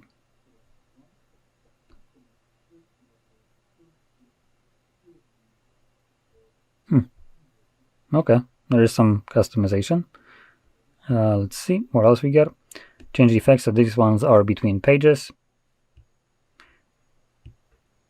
So it automatically shows you how this will be affected. I'm gonna just stick with the default one. Now moving further back here, we also have themes, which you can download additional ones. Jesus, the amount of agreements here is beyond reason. So you can see we have some right here. We can also go into more themes and download additional ones. And going back in here, always on display is also right here. And it looks to be enabled by default, surprisingly enough. This one is using full screen for some reason, so I'm going to change it to partial screen, so that way it uses a little bit less energy. Full screen obviously has a little bit more wallpaper, therefore it will also use a little bit more battery. And for always on display, I don't think that's the best way to go, so this one I think might be just a bit better. Now additionally in here we have options to change how the always on display is actually showing, and it looks like right now it's not actually always on. It's when you tap on a screen it turns on for a brief moment and then goes fully back off again. Now you can set it up as a schedule, which would be a nice way, so you can have that always on display when you're actually, I don't know, maybe at work and you want to have the general information as always on display visible without actually needing to pick up the device. So that could be a great way. Just customize the time to fit your exact needs, or you can have it all day. Now obviously this one will consume more battery compared to the previous one, as assuming obviously it's going to run for a little bit less time, and obviously this one will consume even less battery as it only activates when you tap on the display. One more thing to keep in mind is no matter which option you select right here, if your battery is below 10%, it just turns it off altogether. Now here we have some options for customizing our always on display with some okay amount of customization, along with the option to download more.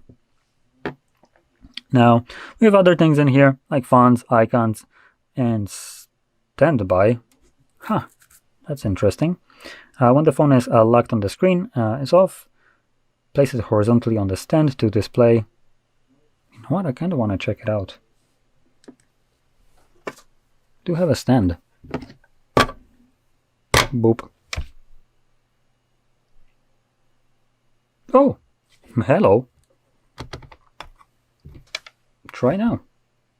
Okay, that's kind of cool.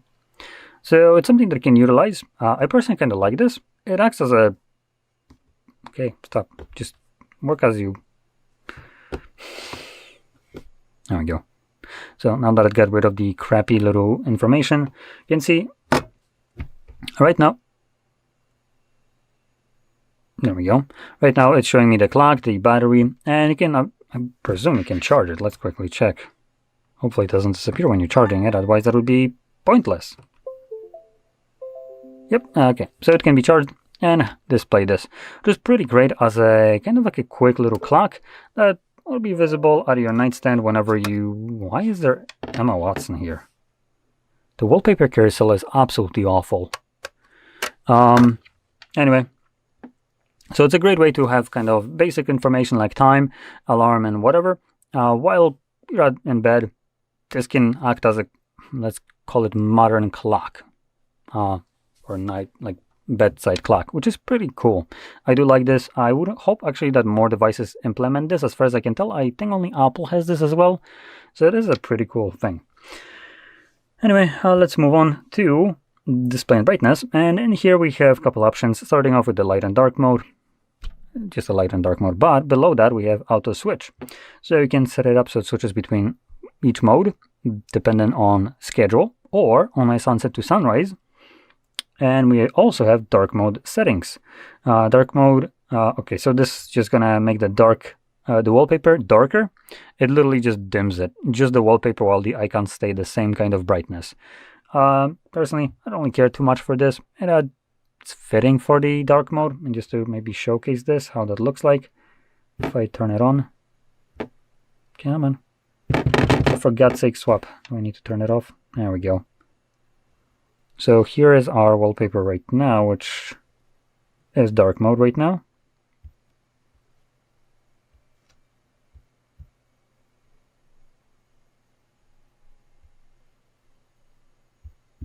Great phone.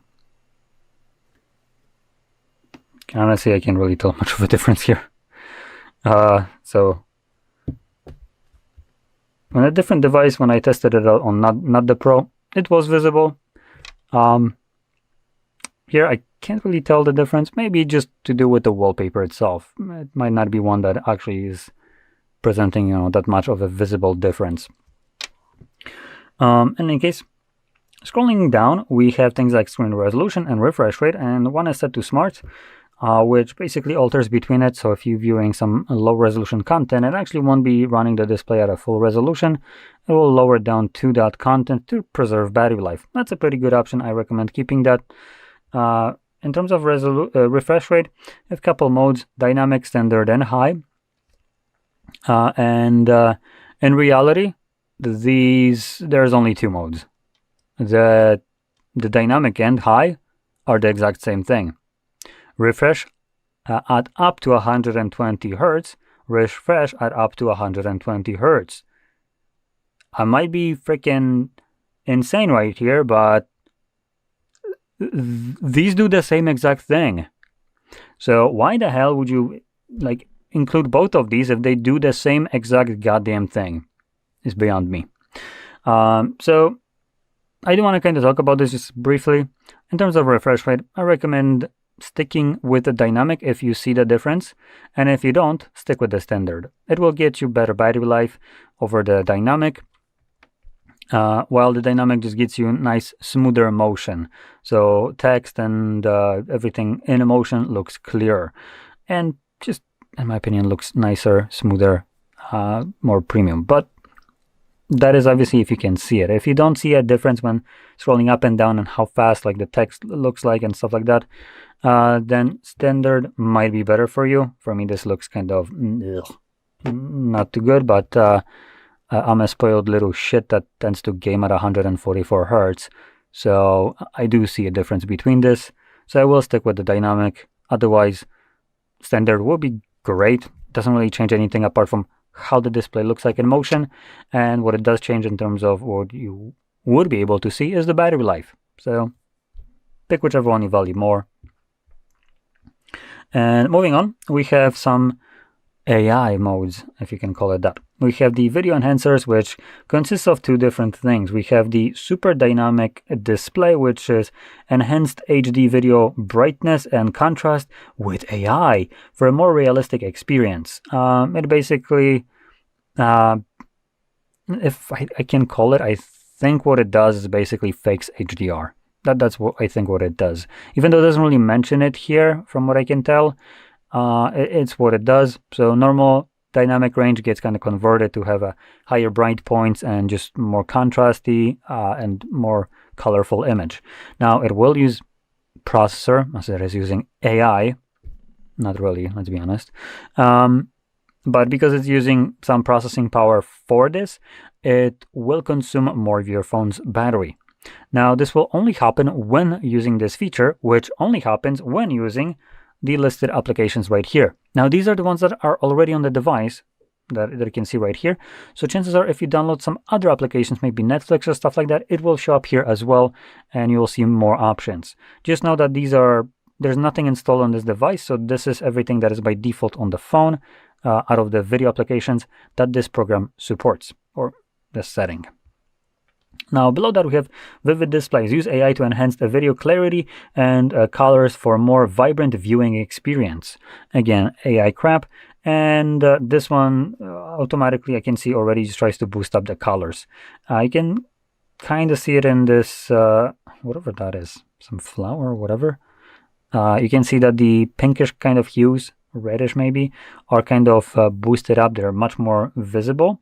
And also the butterfly, specifically the blue right here at the beginning, they also start to look much more vibrant. Now, I know that this is probably barely visible in the camera. This is just to do with the limitation of the camera, but on your end, on the display, if you look at it, you probably can see a bit of a difference. And again, just like the other option, the super dynamic display, this one also has supported applications. Here you can see it's YouTube and Facebook. So let's go back and now look into some other things. So let's see, we have notifications in status bar, and in here we have a couple different modes options for just general kind of display for things that are associated with notifications. Now, one that I personally like in here is specifically the status bar options, as it gives you option to just hide away a bunch of toggles from your status bar. If you tend to have things enabled permanently, like for instance Bluetooth, you can toggle it off, the devices, GPS, do not disturb mode, NFC. One that I personally think should be enabled by default is NFC at the start for people to freaking know that this is running. If you don't know what that even is, then that's probably the reason why I think it should be enabled by default. So this is one of the ways that you can basically pay and store if you have something like Google Pay set up without ever needing a credit card. You just smack your phone and off you go. As a feature that is kind of doing contactless payments and stuff like that, I absolutely think that if anything should be visible, this damn option should be. But these effing devices, all that have these options, for some reason turn this one specifically off. So other ones that we have in here would be, honestly, that's probably everything that would turn off. So yeah, I don't see anything else in here that you can actually turn off that would make a difference. We also have some show notification icons, which aren't visible at all right now. Let me maybe first do this Bon Voyage, so we can get rid of, and great, now I have an emergency instead. It's freaking fantastic. So typically when you have a SIM card, this crap disappears, so your time is a little bit shifted. And you actually see notifications if you have some. I don't, so nothing would really show up in here anyway. But you could have a little bit of a cleaner look. And one thing that is nice in here is the pure mode. Even though you don't have toggles in here for turning off some of the crap in here, boom, you can turn on pure mode. And, well, it actually didn't decrease it that much. But it got rid of the annoying emergency crap right there. Unfortunately, also got rid of literally every other option in here. And another thing that it does is basically hides notification icons, carriers, and whatever. But nice thing, you can just straight up turn on the notifications if that is something that you want to have visible. And also, we can make the battery percentage look a little bit cleaner by clumping it up inside of the battery, so it takes less space. Let's see, anything else in here? We have app icon badges, so these are ones that I don't have any badges, but it's like the number right here. So yeah, let's move on. Now I want to go into system and update now, and in here you'll have system navigation. Now if you didn't change this, you probably have the button navigation. Actually no, I think you'd have gestures, to be fair. But in any case, you can use buttons or gestures, whichever one you prefer. Both of these actually have additional options that you don't see when you go into the setup. So, for instance, for buttons, we can swap where the back button is, so we can make it go by default from left to right side. And you can also do from left to right side with the option to pull down your notifications / toggles. This one will probably be pulling down notifications. Oh, nope, never mind, it's toggles. Okay.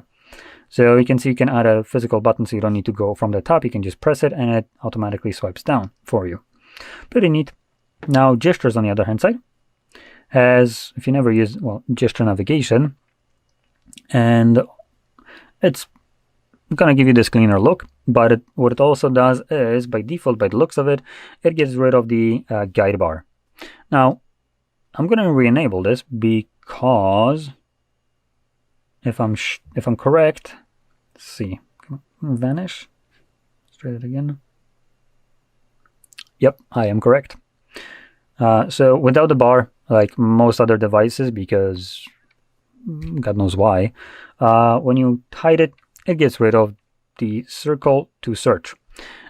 I absolutely despise this because you can't get rid of it while retaining the functionality of circle to search. I don't know why Google considers their user base to be room temperature IQ morons, and without that goddamn gesture bar, which by the idea you shouldn't even need to see it because it's a goddamn gesture, you should be able to launch it without seeing it. I mean, hell, I can use my gestures with my eyes closed. And as long as I know where the damn bottom of the phone is, which isn't pretty hard to figure it out, right? Again, eyes closed. You should be able to pretty accurately launch this crap. But hey, Google is Google, and Google does stupid shit, so we're kind of stuck with actually getting the functionality removed if we want a clean look. If you get to put up with this crap right here that is visible at the bottom, then you can use the circle to search. And ironically enough, if you heard circle to search but didn't know how to use it before, counterintuitively to its name, you don't circle to search. Who would have thought? What you do is, in terms of gestures, you hold the bar at the bottom, which you need to have visible, which you do need to go in here and turn it on. And when you hold it, it brings up this overlay. Now, this gives you several different features. One, like I was kind of talking before about it, I did talk about the beginning about this feature, but what it does here is, for instance, allows you to select text from areas where you normally couldn't select. It automatically does Google search for it, which you can completely disregard, but what it also lets you do is just straight up copy it from here, translate it, and as an example, I'm going to bring up something like this. So you have a little manual for a mouse. Now, most of this manual, if I look at, there we go, right here, you can see this is not English for the most part. So what I can do instead is open up something like a camera. Let's agree, probably using the app, cool. And just straight up point it at this, hold the bar. And as you can see, it's right now frozen because I'm holding the bar. So it freezes what was visible on the screen. I didn't take a photo right now. It's just frozen. And what I can do now, and I want you to pay attention specifically to the text that is right here, the non-English one. If I press this translate button, pay attention to the text. Click. Boom. It just straight up translates it, and it overlays it in an area where the text was. So it's automatically converted to English, swapping out the previous language, making it look like it's there by default. Might look a little bit kind of out of place, considering fonts and sizes are a little bit different, but it's pretty damn good. And you can see now, with it translated, that each one of these sections is basically the same thing. The entire section is the same thing repeated several times, but just in different languages. So pretty good. And additionally, outside of just simple kind of translations that I did show you right now, you can copy numbers. So one thing that I kind of use this often for is when you need to make a deposit to someone's bank account, and they start basically telling you their damn bank account number. I can be bothered to try to type it in. So what I would do is open up my camera, use circle to search, straight up point it at their bank, like where they have the number, circle to search, copy, paste it, voila, good to go. Fantastic kind of choice here. Much faster, and also you don't need to worry about, as long as it looks clear, the circle to search will copy it correctly. So you don't need to really worry about it being, you mistyping something. And another feature that you can do is, for instance, if I have something like a phone, I'm going to use this as an example, basically. So I can just place it right here, and just bring up the camera, and again, I'm going to hold circle to search. Again, frozen, cool. And what I can do now is just simply click on this phone. Okay, maybe not the text. There we go. Give it a second. And it finds it in a single click. I don't need to like redo it or anything like that. It did find the correct phone, so Motorola signature. That is the phone. And it tells me, it shows me the links. Now these are relevant to where I'm from. So it's, for instance, showing Media Expert, which is basically like a Best Buy of Poland. So I can buy it from here. And it shows me images, links, info, all that stuff, which is pretty damn good. And you can do that with basically anything. You can do that with plants, with cars, with whatever you want. It will find it as long as it's not some like absolutely niche kind of thing that doesn't have any images online. It most likely will find it. Occasionally you might find something that just cannot be found. So as an example, let's try this. I don't know if it will find it or not. I think it might, but I wouldn't be surprised if it doesn't. It's a SIM tool strictly from the CMF phone. So let's see if it finds it.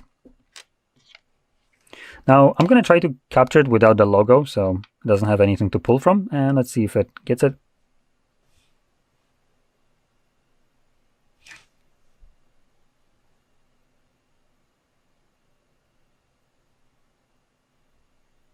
Okay, completely screwed up what it is in terms of AI overview. It shows how great AI is, but I can see it right here.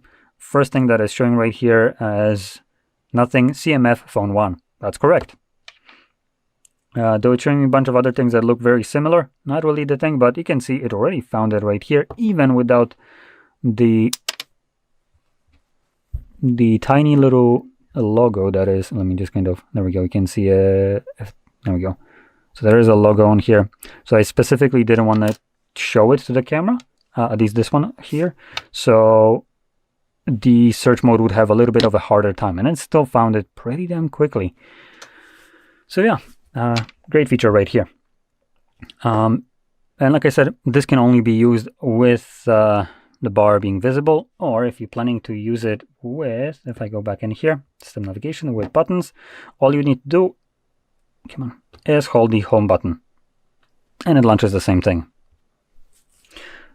So anyway, that's basically everything that I wanted to show. So if you found this very helpful, don't forget to hit like, subscribe, and thanks for watching.